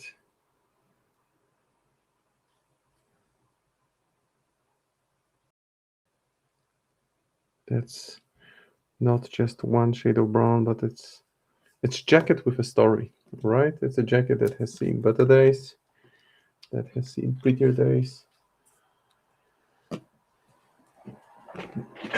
And this matte varnish makes me. I mean, it's doesn't make me happy. Hard to say if it makes me happy. It's kind of relaxing because you just don't do anything. You just hold the miniature there and you relax your parts of muscles that could be tensed over extended period of time. So maybe somewhat relaxing, but I wouldn't say it makes me happy. Just well, definitely doesn't make my neighbors happy, because it's like almost 11 p.m. here, and here I am using my vortex shaker like it's middle of the day. But hey, we have thick walls, and they haven't complained much so far. They haven't complained at all, to be frank. So if they haven't complained, and I've been painting on these streams for, well, it's got to be almost 2 years now, then if they haven't complained since then they either got used to it, accepted it, or never really bothered it. It never really, maybe, probably, most likely, it never really bothered them. So now it looks like proper leather jacket. I initially started off thinking about making it look like tweed, but now I'm leaning more towards this rough leather, worn leather look.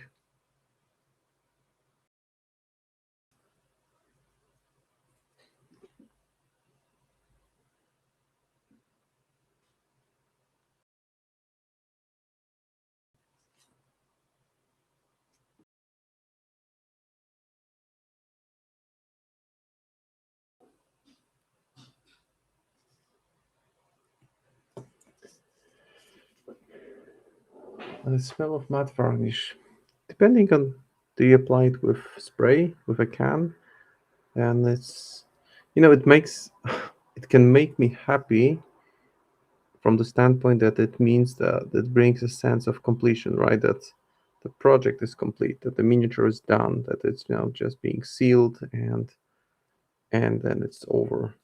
Then there is a sense of satisfaction and completion. See, so psychology plays a part in everything, even miniature painting. So it's part of the reward mechanism that your senses get notified that things are happening.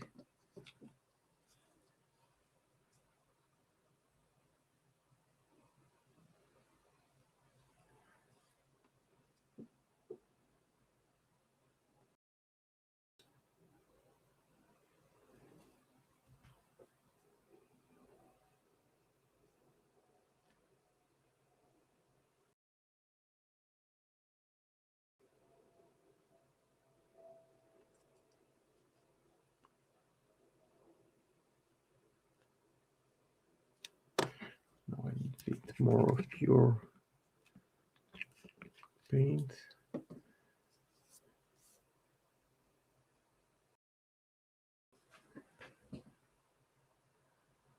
That's actually not the easiest thing to navigate around when you have different shades of brown on the skin tone, on leather belts, and on the shoes, and you want each to look slightly different. You don't want them to be identical.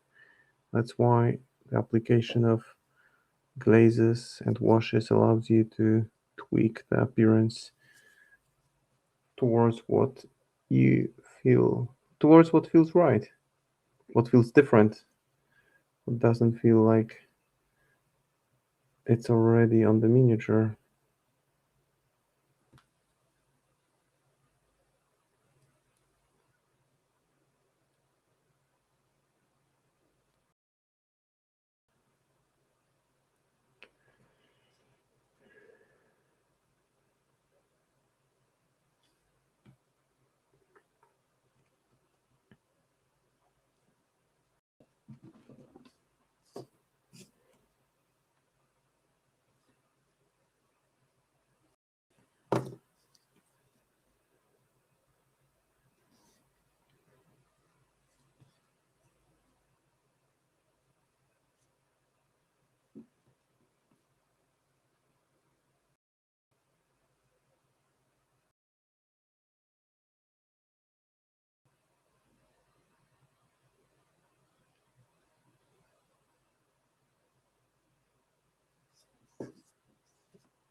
So now the thing about miniature at this stage, and I'll just get hold of one of them. My neck feels stiff. That's why, guys, it's important to stretch out. Obviously, I'm painting a stream, so in a stream, so I don't want to get away. But if you paint, just make sure that you take your breaks, stretch out, and walk around. So the thing is that it looks super shiny now, and all that gloss will be gone once the matte varnish is applied.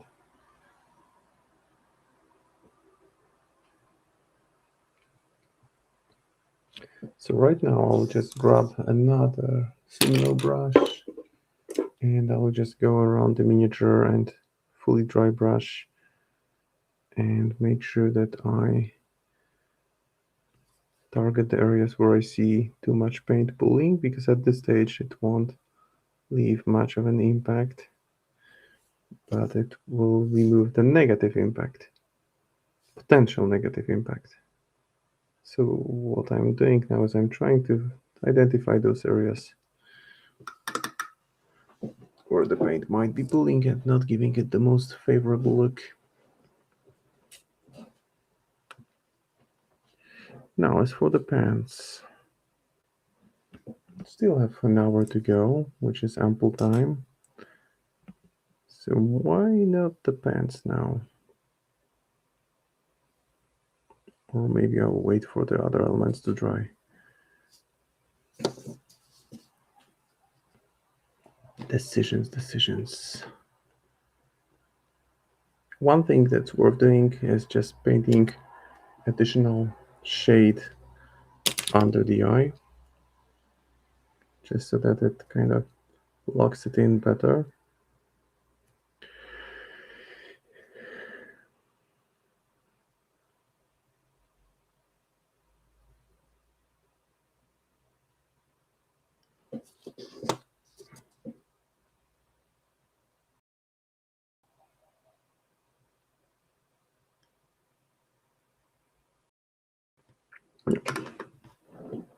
That's what I wanted to see.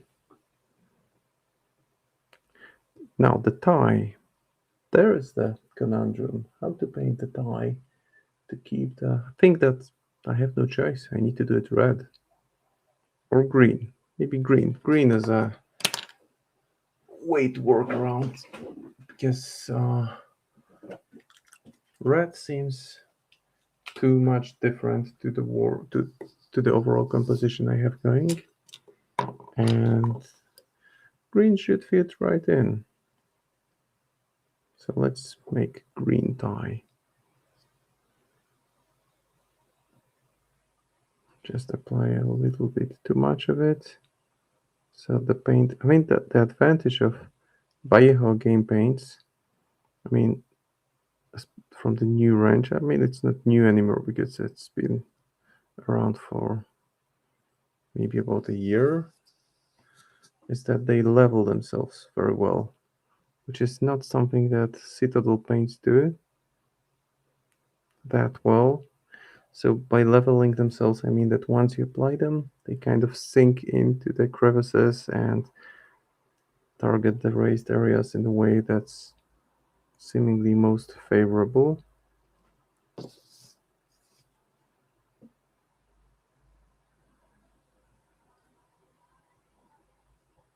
Yeah, green seems to be working fine here.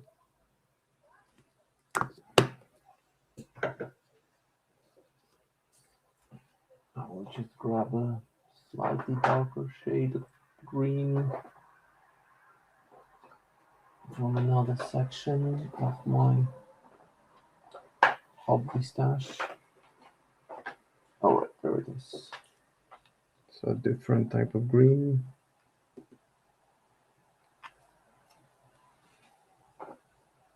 From speed paint range.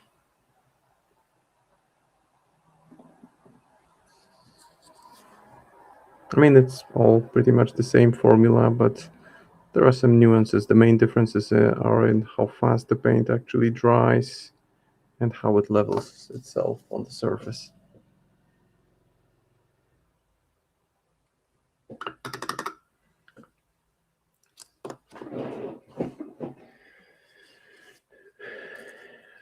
Super glossy right now, but this is fine.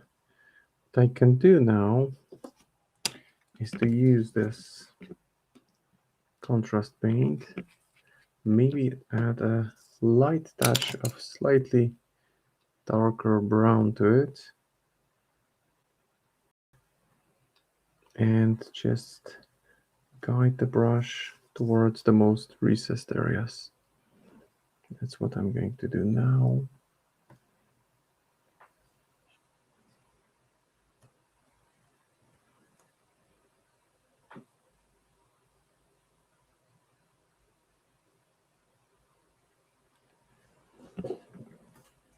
So that there is this visual transition from the recessed area to the raised area.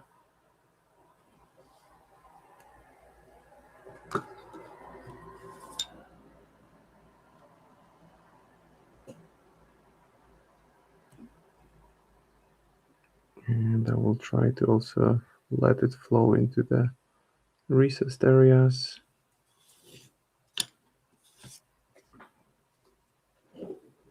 So just using the darker shade, all those creases on the arm that naturally appear when the material folds.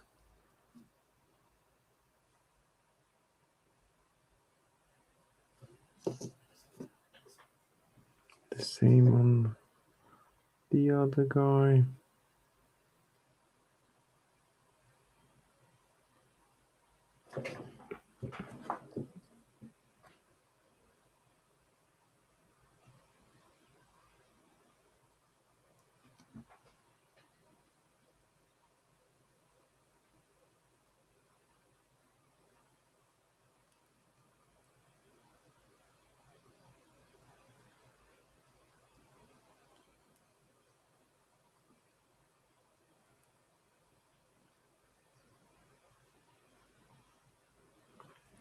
And here, for example, under this large container he has on his back, and here in the more recessed area, I can also let some of the darker shade in, because this area was just a bit too bright, and now kind of evens out nicely.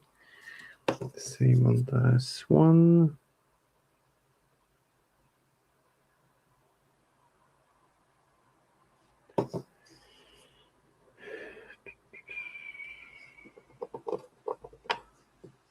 Okay, final hour of the stream. Feeling pretty good about the progress.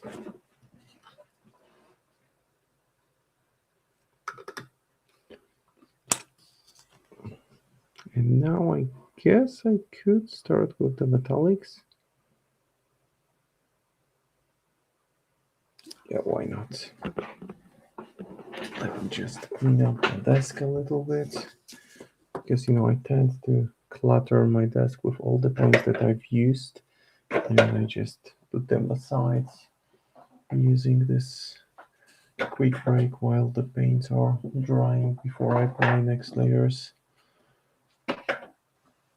I just like to keep everything neat and tidy. That's my way of working.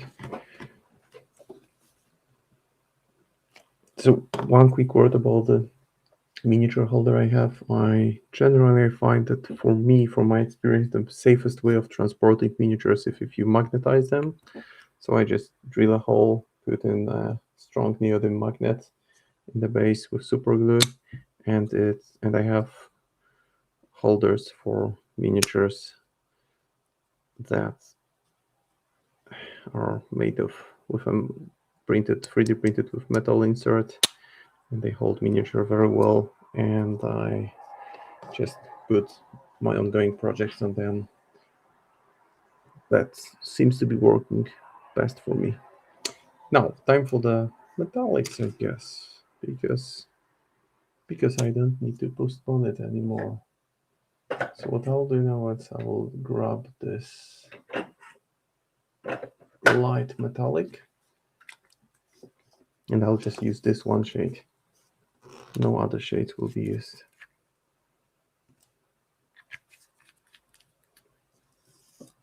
So when you use metallics, it's quite important to have either a proper brush rinser like I have, so the kind of brush rinser that has water here and it all goes down inside once you've cleaned the brush, because if you put it in a separate container like this one, the metallic paints have small particles which float in the water. They contaminate it in a way, and as a result, other colors that you apply afterwards might absorb some of those particles, which is not necessarily what you want. So I'm now just base coating. I've also thinned down the paint slightly. And now I'm just painting over all those tiny tools that he has. There's a wrench here. There's something here. Generally, he's like the crew handyman. Just want to make sure I get it all base coated with silver.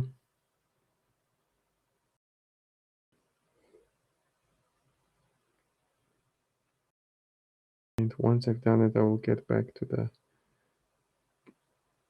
the clothes for a second.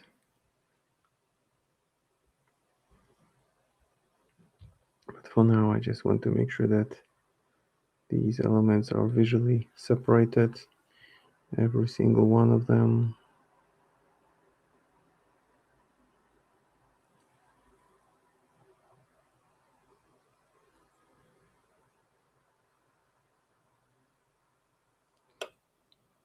Like this chisel or a hammer or whatever it is, some kind of tool.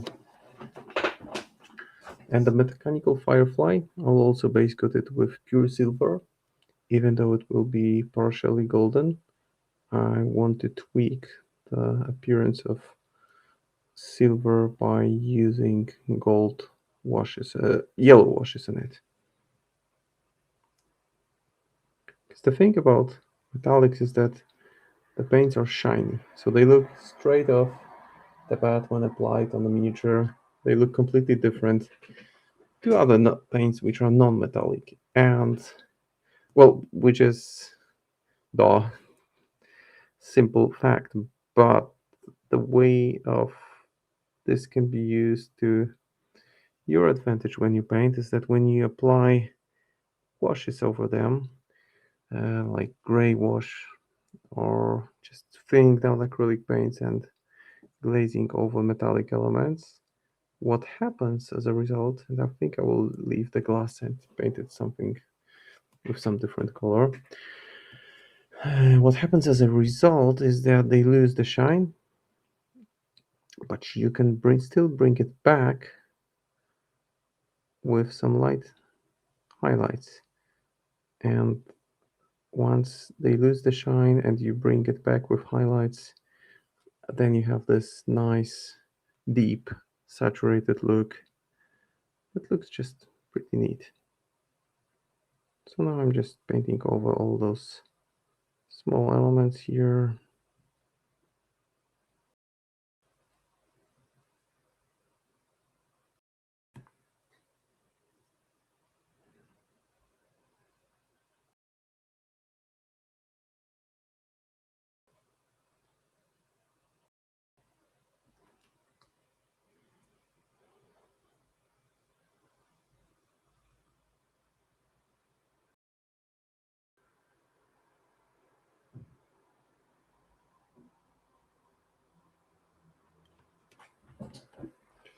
So this will be a bit time consuming, but we still have 1 hour to go and that's plenty of time.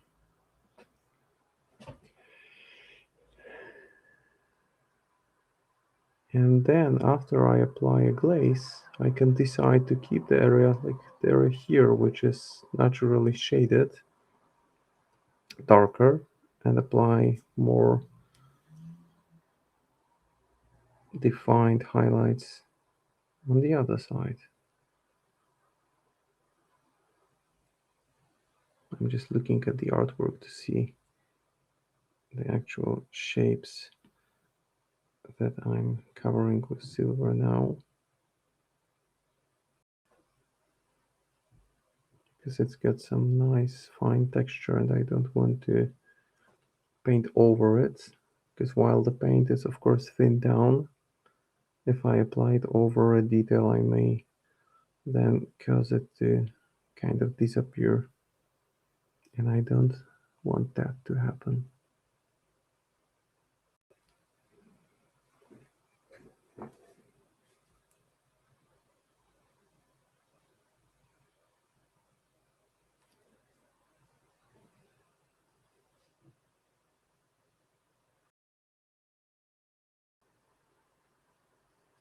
Now there is this piece that he's holding, like he's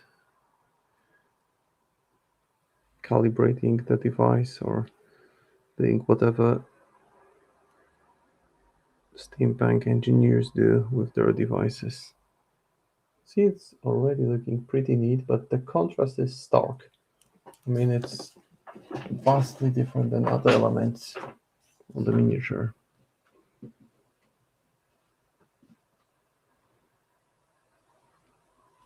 Which is in a way neat, but not optimal. So before I paint the barrel on the back, I will paint the tools on the other guy.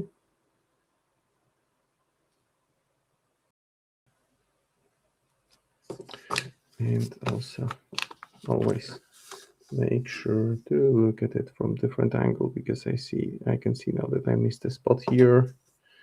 See, that's the advantage of painting two identical models simultaneously, because you can easily miss a spot on one model, and when you paint two versions of the same model simultaneously, you can address those missed elements straight away.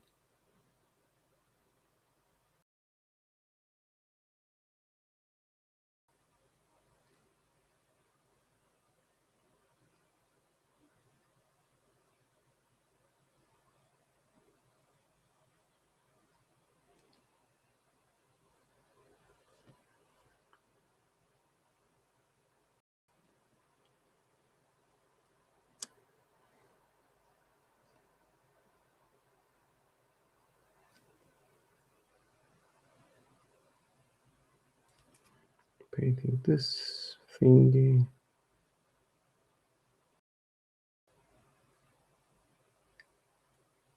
It's like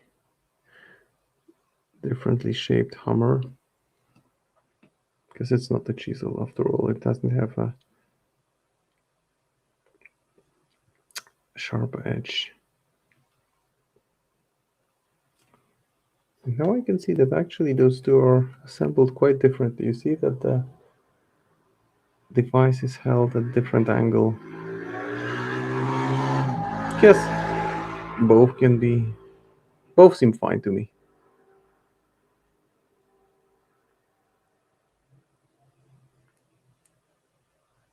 So I'm just moving lightly to paint over the specific areas, not over the whole surface with silver, because that will allow later on the glaze which I will apply to create nice and smooth transition between recessed areas and raised areas, even before I reapply this base shiny silver on them.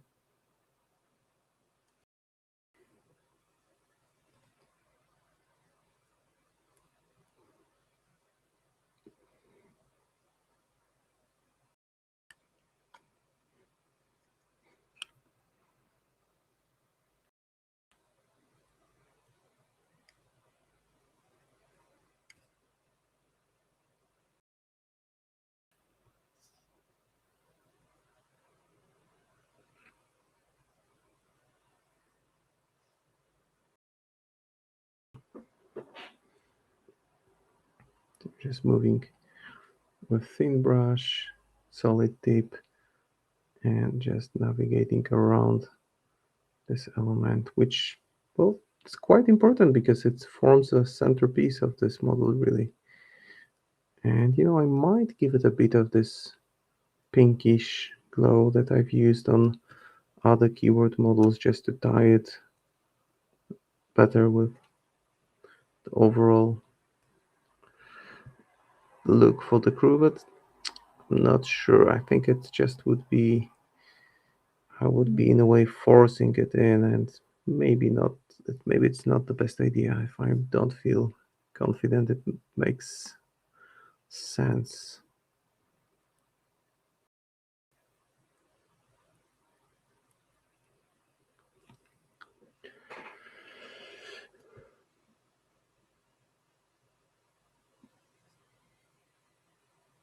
All right, yes, it's time to move to the back and paint this canister that he's holding, or a barrel, or might be actually a barrel with fuel for the device, because it doesn't run on air, obviously, so hard to really tell.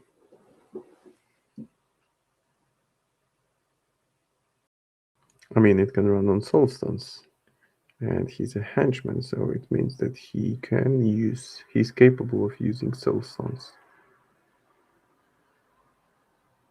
So it's important when you have this transition here to leave this black part black, because if you paint over it with silver, then any kind of glazes that you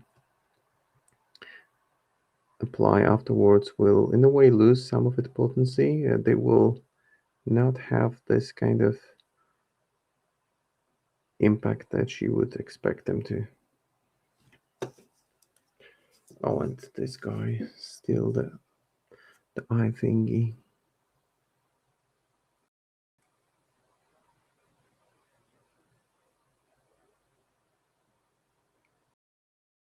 That's got to be silver as well. And the canister on the other one.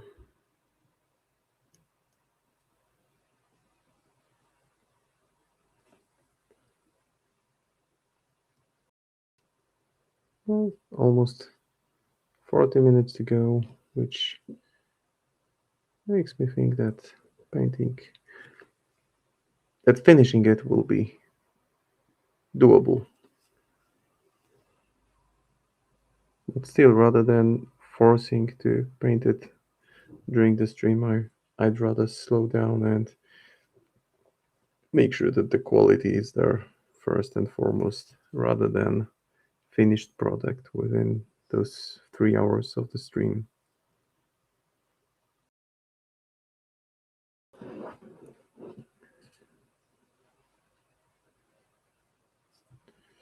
That's almost it with the metallics. I guess that's pretty much it from the metallic standpoint. And now here they are after the application of base silver.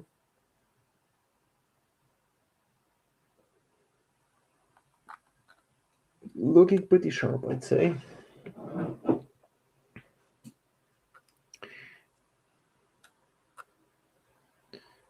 Now the next big thing, maybe not the big thing, but I see that I need to reapply a little bit of green in here.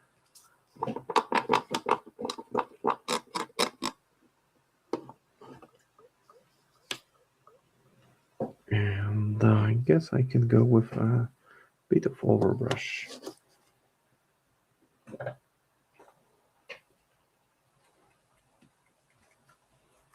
For that I will take Elfic Flesh, which is essentially this bone white color.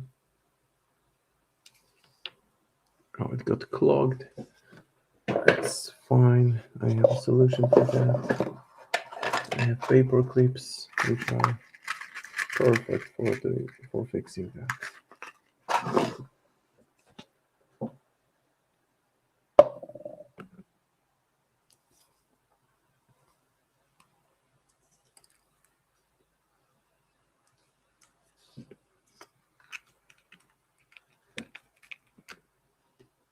Now, a bit of overbrush, just to kind of pick on those edges.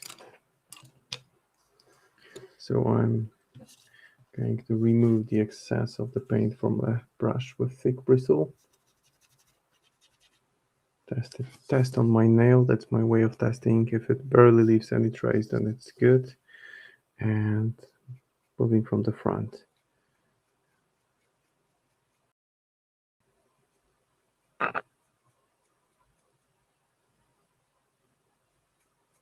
It's like this final tweak to the textures. Before I will apply at least one more glaze afterwards on most of the miniatures on the model, most of the elements on the model.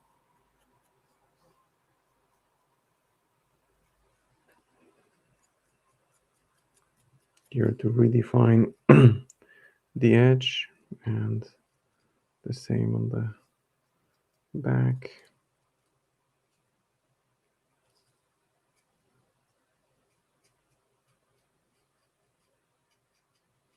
It's fine to overdo it a little bit because some glazes will fall off.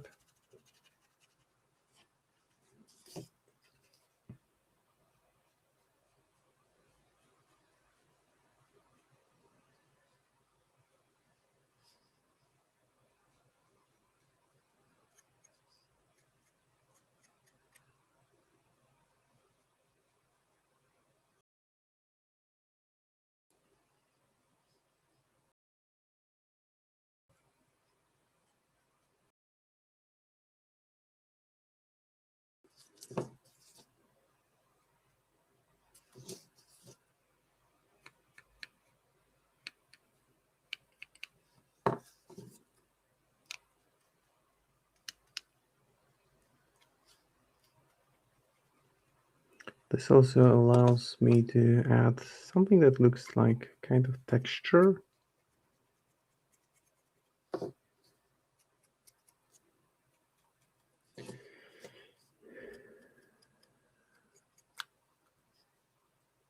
And this texture-like thing will work quite well with the next glaze that I will apply, which will be flesh wash, I guess. Because it's more of a brown. It's brown, but it's slightly reddish as well.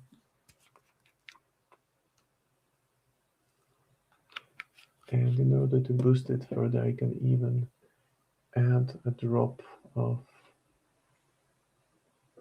red to it. A drop of red wash.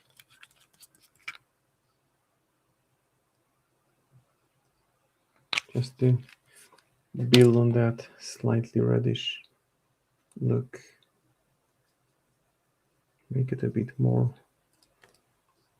so. Oops. Care hair is always present on my work desk, because even if the cat doesn't enter the room, cat fur is just a part that you need to accept if you have a very little animal at home, very little friend.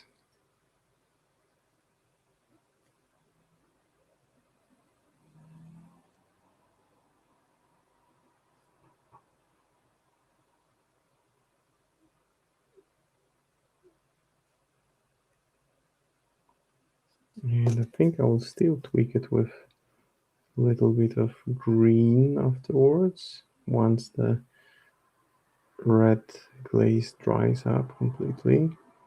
And that's the thing I really enjoy about doing those complex leather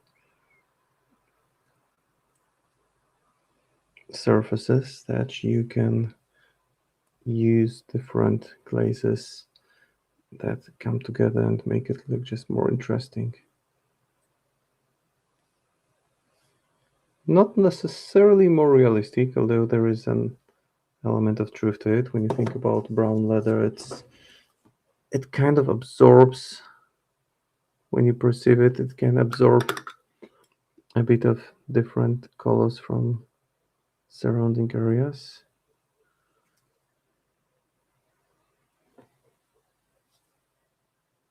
So that's more of a richer shade now.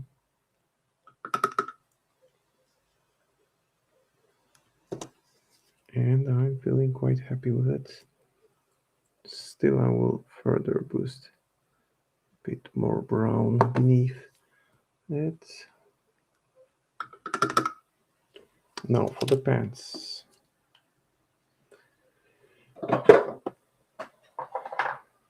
I will put some nuln oil, a drop of nuln oil, and a drop of good old purple wash. Let me just shake it up.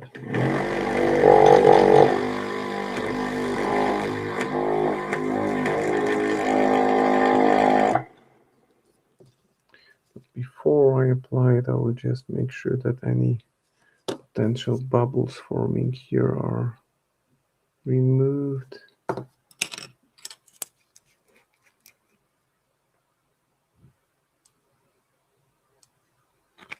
Mix purple with black. And apply it on the pants. Why black with purple? Because it gives them, again, not plain black look, but the edge will remain brighter. But the black look that we'll get on the pants will just become more complex, a bit more interesting.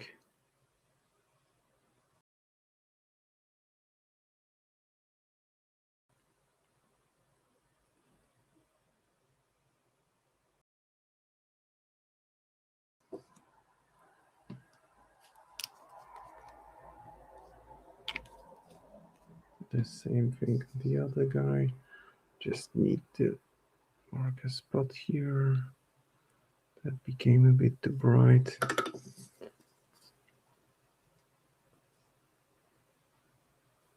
And the same thing on the other guy.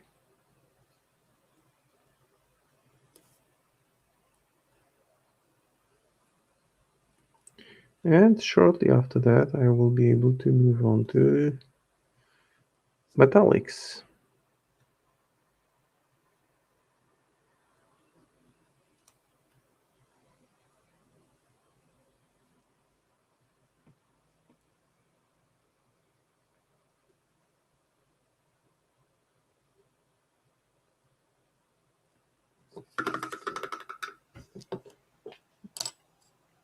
So there's a quick update, and as you can see, the pens are still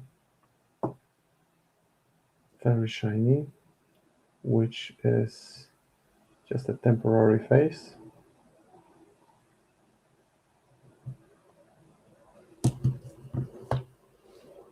Because once it dries, the shine will be out.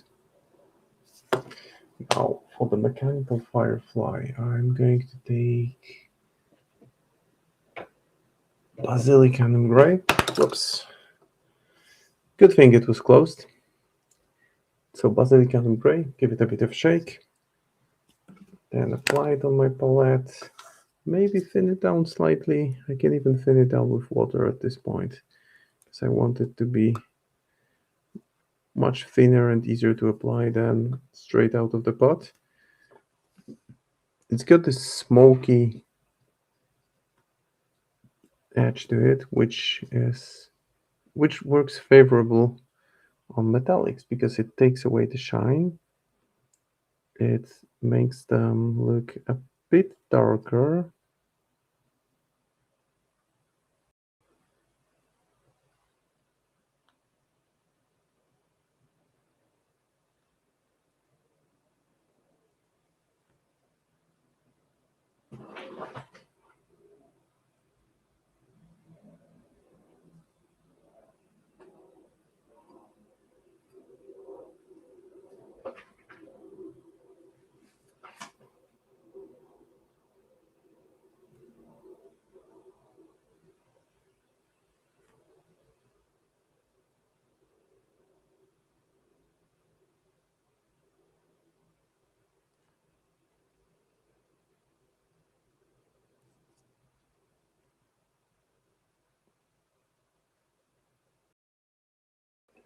See, now let me compare it to the one that didn't get the glaze. You see that the difference is quite striking. So the one on my left side still super glossy and bright, whereas the one on the right is nowhere near as glossy as the other one. The same on the back.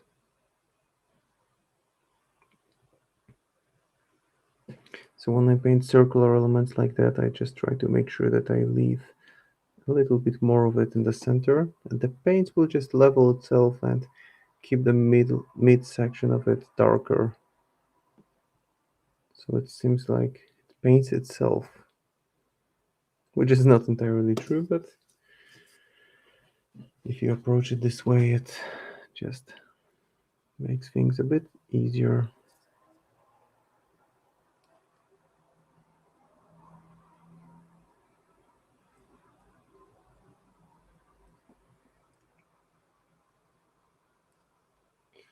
So for tomorrow's stream, because my stream will end in about 30 minutes. Yep, in about 30 minutes.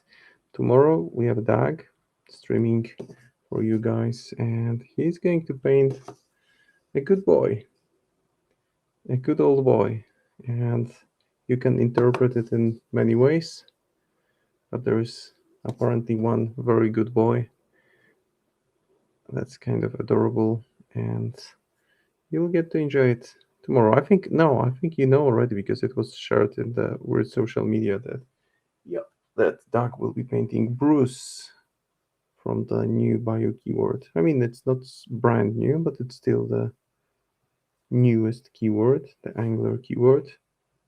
So the little doggo. To be honest, I have no clue what it does in the game. Because in my only game against Angler keyword, I just use Castor to charge in the middle of the crew, turn one, and he died off of a blast after not doing much, which doesn't really say a lot about the miniature because it just didn't have an opportunity to shine that game.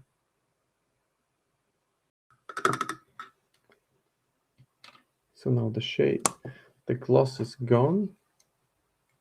it's all more muted, and I can get back to highlighting it again.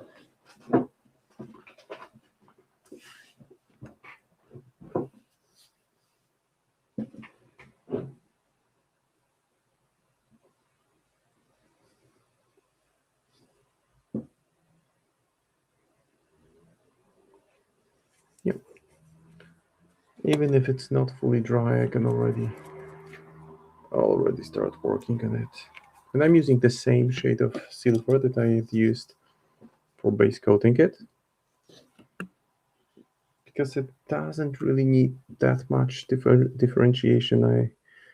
I mean, there is no need to use a number of shades of silver. As long as you use matte wash, you can just get away with using one color for having solid transition between the highlights and the shades, as you will see in a second. Because what I want to do is I will paint some light highlights on this one and compare it to the one with those metal bits not highlighted.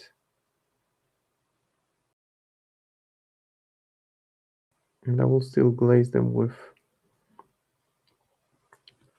light blue afterwards, just so that they get more of a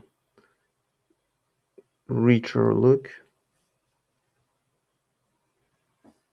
By richer, I mean not necessarily richer, just more complex, I guess, is what I mean. The inside of the lens, I think I'll just use some kind of fluo color, maybe blue, or maybe green, or maybe pink, or something.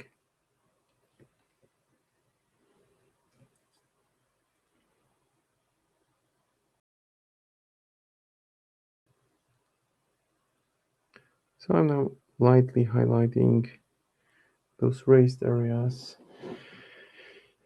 trying to make sure that I don't just paint over the whole surface, but rather following the structure of these elements.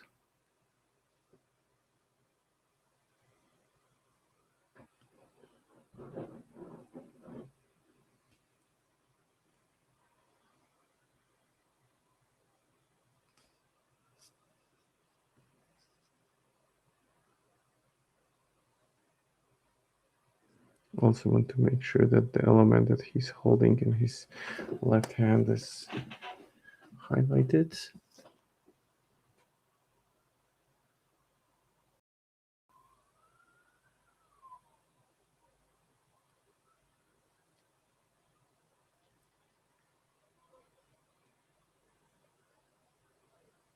And the buttons on the jacket and on the vest and on the sleeve, and maybe a bit more on the edge here. Okay, getting slowly towards the end. So just essentially metallic highlights, and then I'll do the bases. And then I can call the model down. I can call it ready.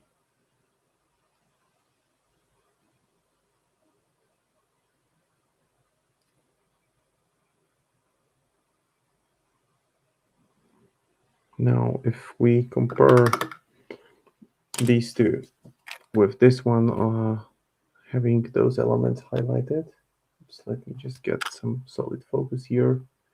So this one has elements highlighted, and as you can see, there is this nice transition from shaded areas to the raised areas, which is not yet visible on this guy. And I'm about to change that.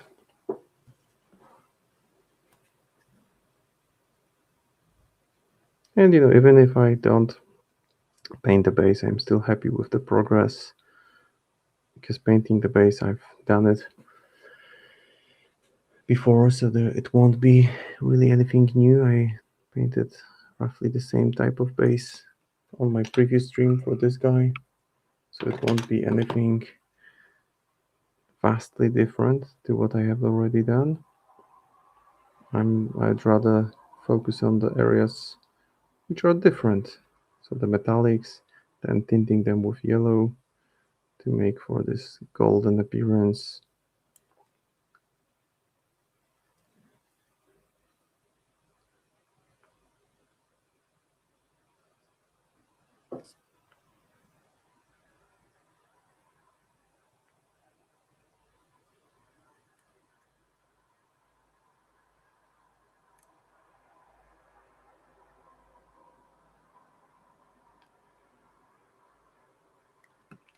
Same on the back. Some quick highlights here. You see, so it doesn't have to be super fancy. Essentially, it was just silver, basilicanum gray glaze, slightly watered down basilicanum gray, and then highlight with silver, and we have nice metallics that transition from this darker shade to much brighter.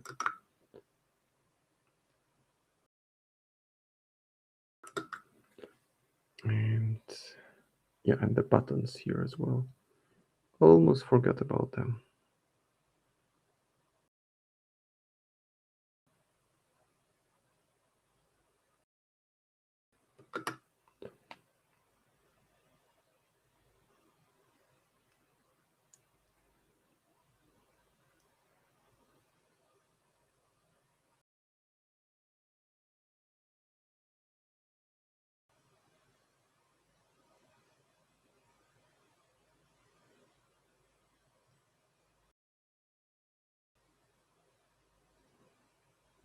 Okay. Now for the red, for the gold part, I will just switch to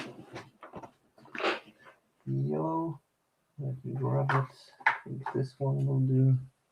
Zealot yellow, which will give it this nice, well, objectively nice, but at least I like it, golden looks on the wings. On the other wing, that will also make this tiny element that he's holding more visually appealing. I think I will add also a little touch of yellow on this bit, and like the front of the device. Maybe there's like a canister here. So that's it. Same on the back.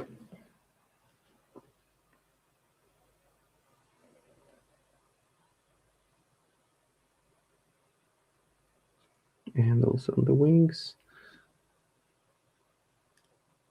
And I mentioned earlier that I will be applying some blue glazes, so that will happen in a second.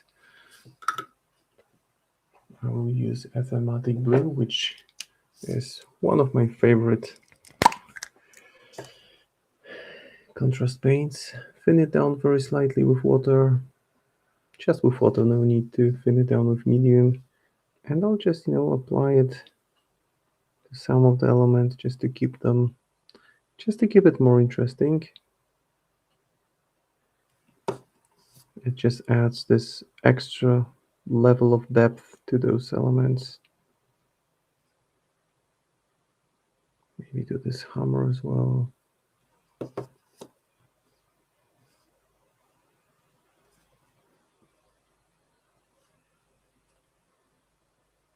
Maybe a little bit here as well on the back.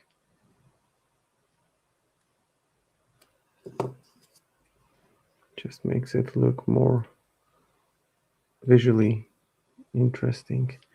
Doesn't really interfere with the highlights, so the darker areas are still darker, the raised areas are still brighter, but I can still do a very, very light touch up on the raised areas here, just to make sure that they are pure silver.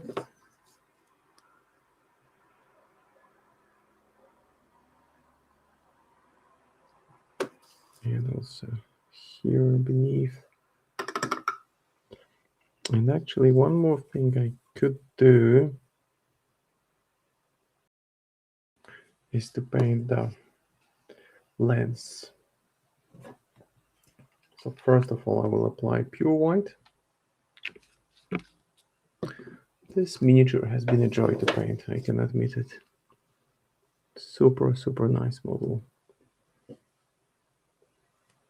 We still have almost 20 minutes to go, so just a dot of white that covers completely the lens. And I can tell that it already makes an impact. The same on the other eye. And I think that I will do a wash of fluor blue on that, or maybe magenta, because it's a different color. It will make this eye look more striking and kind of play with magenta elements on other keyword models that I have painted already. So I guess it's time for the base now. Back to the basics. Basilic and gray applied on the sand. So let's start with that. So first off, I want to put basilic and gray. I will also paint the rim of the base. Just I will paint it black afterwards, but it will look just much better when it's kind of isolated like that.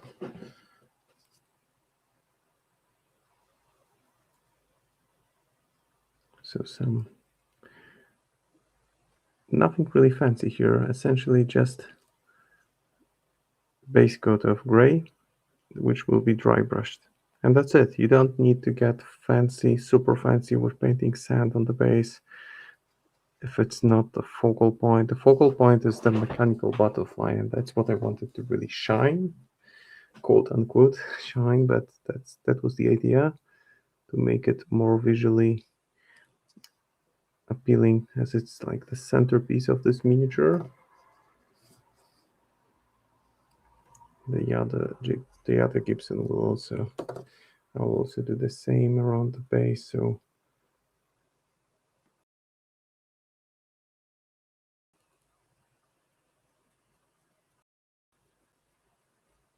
paint it like that. Oh, there's another annoying cat hair which I need to get rid of, but I'll do it in a second. I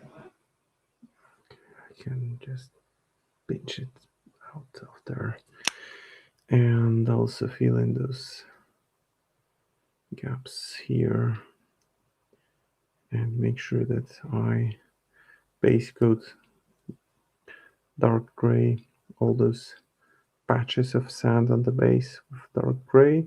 The bases are pre-made, cast in resin.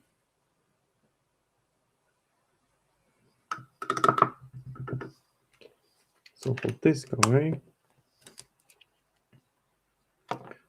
will have yellow base. 15 minutes. That's perfect timing. That's exactly how much I need to finish this guy.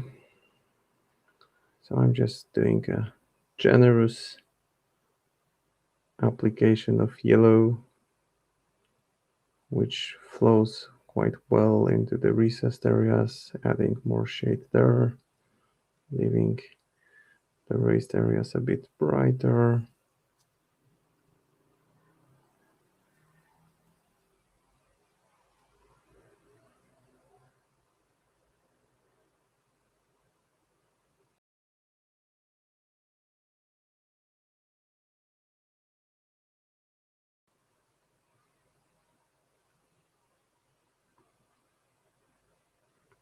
And of course, it's a model that can, yes, it buffs your friendly models if you use it in keyword, but at the same time, it can debuff opponent models, because that works both ways, as it's often the case in Malifaux.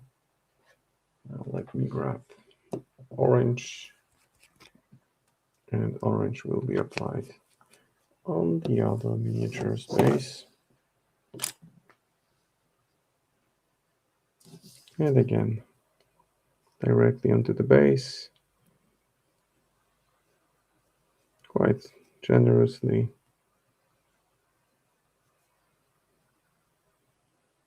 Such a nice miniature. I mean, so full of character, and it is a skill indeed to design a miniature that isn't like floating in the air, leaping, fighting, raising a blade.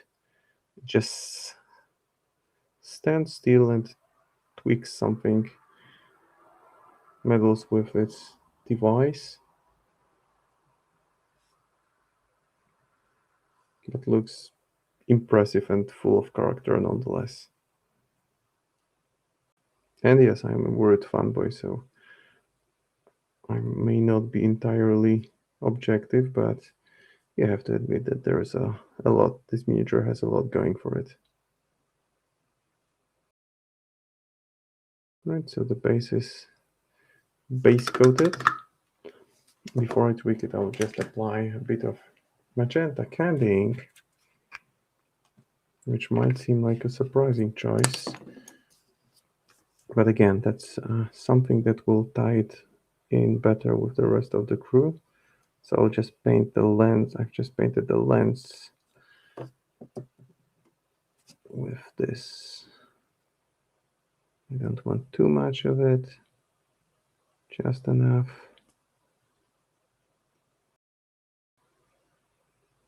And then I can still move it so that the midsection remains white. Now for the base, just one more thing to do, or two more things to do.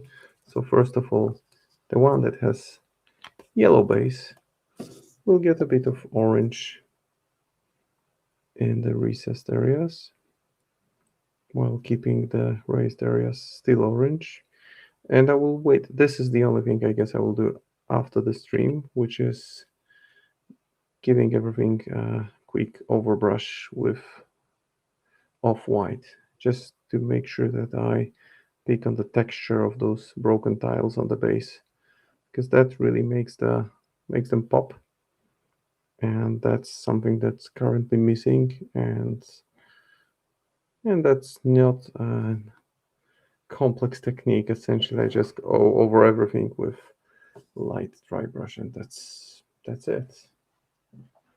Thank you for sharing the link. That's my blog, that's my Instagram. I publish I upload all my Malifaux stuff there. It's mainly 90% of it is Malifaux. I'm a Malifaux painter. I'm a word painter, Malifaux painter, and I'm proud of it. It's just my thing.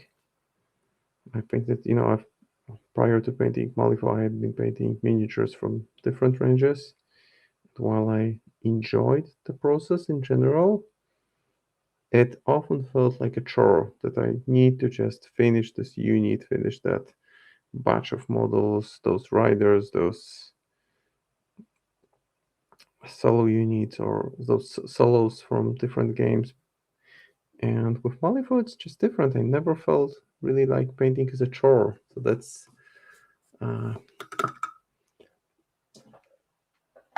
maybe due to the quality of the design, the ideas conveyed within.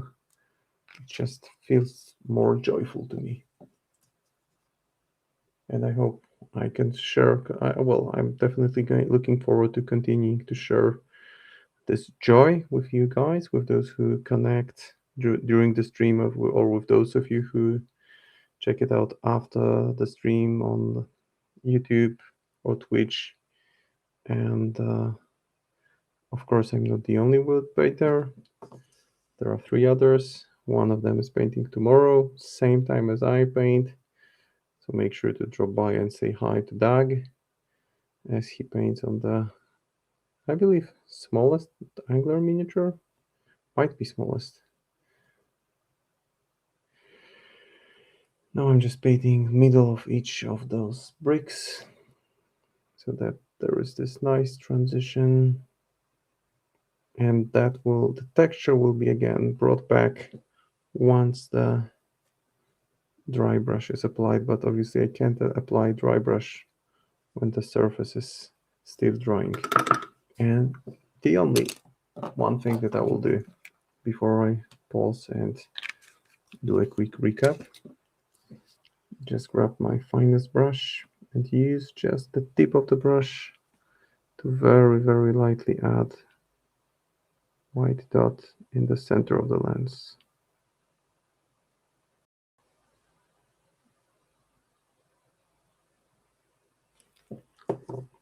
That way it looks like there is some kind of light coming off of it.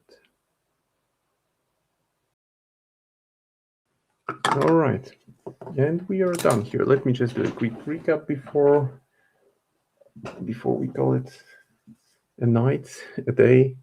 So today I had the pleasure of working on this guy, Gibson DeWalt, so the henchman from English Ivan box. It's seemingly static miniature because at first glance it just stands there, but it's got a lot of nice details. It holds this nice mechanical device. So it was an exercise of finding balance between different shades of brown used on the miniature, different shades of metallics, and also figuring out a way to make this leather cloak look interesting. It looks very shiny and glossy now, but it will disappear once I've applied matte varnish on it. I initially thought that I would paint a tweed jacket, but it just didn't seem to work well with the skin tone. And I wanted something a bit different, more contrasted to that. I think I may still tweak it very slightly with a hint of blue, but maybe hint of green, but I'm not sure. And also, I think that it was a good idea to paint the eye because it gave him this. While the artwork shows him as having the left eye closed, I think that this gave him this more of a mean look. Thank you for the purple heart. Let me just pause on one. So the only thing remaining essentially is the dry brush. That will happen once the paint has dried. So that's Gibson number one. I will share my works on my Instagram, which Kim has kindly shared. And that's the other guy. So great time to be painting for Word. Great time to be a fan of Malifaux and Word miniatures in general as we head into the Gen Con season, which always means new releases, new Nightworker, which we already know, new Miss model, which we will know soon, I guess, and potentially new releases of whatever Word has up their sleeve. We can only speculate. So enjoy those weeks ahead of Gen Con. Keep on happy painting. Check out the stream tomorrow. It's been a pleasure to paint these guys for you. Well, share my tips and tricks and interact with the chat. Always lovely to do that. Always love to do that. And keep on happy painting. Thank you, everyone. Take care. Have a good rest of the day, night, morning, wherever you are. And until the next one, see you in June. In July, actually. See you in July. Take care, everyone. Bye.